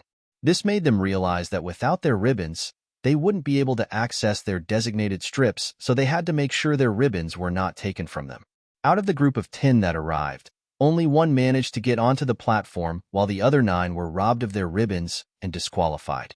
They were just finding out now how important the ribbon was to a participant. Realizing that there was no much time left, the officers turned around and began to move very quickly. Those who did not manage to get a blue ribbon followed after those who did, so they wouldn't miss the opportunity to get to the blue strip. At the same time the officers were leaving this area, other participants were arriving as well. Some of them had blue ribbons, and some had red. A battle started out once more as the entire area before the strip became chaotic. I saw this coming. Within an unknown and isolated area, a lady voiced out. Conflict is unavoidable, the man in white stated. Well, there was no rule stating that ribbons couldn't be stolen, so they haven't necessarily made a wrong choice, the lady voiced out. They haven't necessarily made a right choice as well. This will lead to some kind of enmity of some of the participants who had clashed with each other initially end up becoming a part of the main or substitute team, the man in white said with an analyzing tone. That's a bad foundation for a team. The lady understood what he was driving at. Let's see how things go. The man in white kept his eyes on the screen as he stated. On the massive holographic screen that displayed up to 100 different areas under the icy platforms, multiple battles were playing out. As some of the participants began to realize they had made the wrong choice and figured there were ribbons that could accurately point them in the right direction, they were prepared to do anything to get the ribbons. It didn't matter to them that the other participant would get disqualified. They would rather another person failed than them. As the saying went, smarter isn't necessarily equal to strength, which was the main problem in this situation. Only a few participants were smart enough to figure out that they needed to head in the opposite direction of the glow. However, upon arriving at the right location, the less smarter ones who failed to figure it out were waiting in ambush.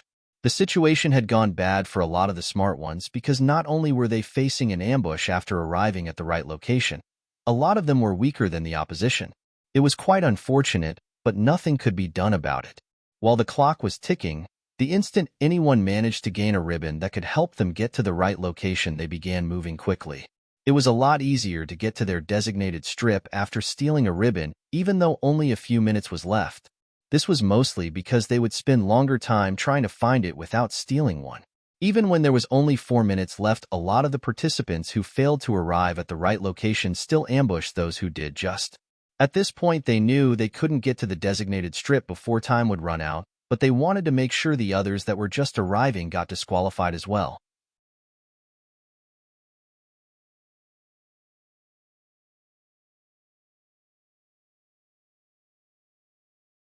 Chapter 1067. These teams that arrived first really coordinated. The man in white voiced out as he stared at some areas on the screen. 50% of them are MBO officers, the lady stated as she tapped on a holographic tab in front of her. Some parts of the screen enlarged and officers who had arrived at their designated strip could be seen standing there waiting. Just 50%? The man in white questioned. The other 50% that were amongst the first to arrive are from a mixture of participants from different organizations, the lady responded. These ones in particular are to watch out for, she said while glancing at two groups, one in white and the other in all-black outfit, on the left side of the screen. Their teamwork is splendid, she added. Better than our officers? The man in white questioned. In the aspect of proper coordination, only one group of MBO officers are on the same level with them based on what I have observed so far, she responded while staring at another part of the screen. Them? The man in white already knew the group she was referring to and also stared at the part of the screen that displayed them. 2 minutes left, yawn. It feels like we've been waiting for forever, Rhea voiced out as he yawned. The others stared at him and shook their heads. We've only been here for like 12 minutes, Rhea, Matilda said with a light chuckle. I can't wait for the next round to start. Rhea suddenly voiced out with a fired-up tone. Everyone else stood in place as well as they checked out the timer. At this point, there were around 60 participants standing on this platform besides their group. They were the first to arrive here, but others had been arriving here around 5 minutes ago. Some arrived all on their own, while others arrived in groups. The number of participants here were staggering low compared to the number that were supposed to locate the yellow strip. While they were here, they had witnessed ambushes from several yellow-ribboned participants. They were already on the platform, so they didn't have to participate in such since the participants with yellow ribbons couldn't get to the platform. However, they did witness some battles with some green-ribboned participants who were unable to reach the platform due to the ambushes. Just when only a minute was left, another participant arrived on the brownish platform before the yellow-stripped platform. He looked worn out, but excited the moment he spotted the yellow strip up ahead. Finally, he yelled out with an enthusiastic look as he began to make his way forward. All of a sudden, 7 MBO officers appeared in front of him, blocking his path. "What? Get out of my way," he voiced as he checked the timer and realized only 50 seconds were left. "Sure, just wait 49 seconds more," one of the officers voiced out with a smile. "But by then I would be—" He paused as he noticed every single one of them had yellow ribbons. He immediately understood what was going on. "I need to get to that platform," he said with a look of decisiveness and dashed forward. For more chapters, please visit pan0ve. El-Kamhi leaped upwards before arriving in front of them, but in that same instant one of the MBO officers appeared in midair. "Where do you think you're going?" he voiced out while throwing a fist at his face. Bang! The participant got struck and crashed back on the brownish platform. The MBO officers surrounded him and began to kick him down whenever he tried to stand up. There were 7 of them, and he was just a single mixed blood, so even with his strength, which was similar to theirs, he was unable to fight back. Shit. Only 20 seconds left till fail. Even with his bloodied face, the participant kept trying to get up. Ildris, Indrik, and watched from the platform with disgusted expressions. "I didn't expect this," Ildris voiced out as he thought the participants would only ambush each other when there was still time. That still made sense as he felt it was in a bid to find their designated strip, but now that they were just doing it to stop a participant who had given their all to get here, he and the others felt they couldn't just watch this without doing anything. "We'll go." Imphaz. Angie was speaking when Indrik's figure blitzed forward with immense speed, arriving right on the platform when only 15 seconds were left. "Telekinesis discharge," he voiced out as he clasped his hands together. Dry eye as his uniform bloated and flapped as a wave blasted forth from his figure, slamming heavily into the unsuspecting officers. They were too focused on beating the other participant down that they didn't notice Indrik's arrival fast enough. Bang! Bang! Bang! Bang! Before they knew what was happening, their bodies had gotten blasted off the platform by this intense surge of invisible wave. The participant they were beating up was not a bit better, as he had also been blasted away. His body was drifting across the air, past the platform's ledge, and close to falling into the sea of flames. Indrik stretched his hand out at this point. Fwy. The participant who was getting beat up earlier found his body elevating before he could fall into the sea of flames. Huh. He looked around with an expression of confusion before noticing Indrik. "Let's go," Indrik voiced out before turning around and leaping forward. Whoosh, he landed on the yellow strip platform 5 seconds before the countdown ended. The participant who was wrapped by his telekinesis also arrived, just as he did. He knelt on the platform with a bloodied face, but an expression or gratitude. "Thank you. So much thank you," he voiced out with an appreciative tone. Indrik nodded in response without saying a word. You're tuning in to the Warrior Lore YouTube channel.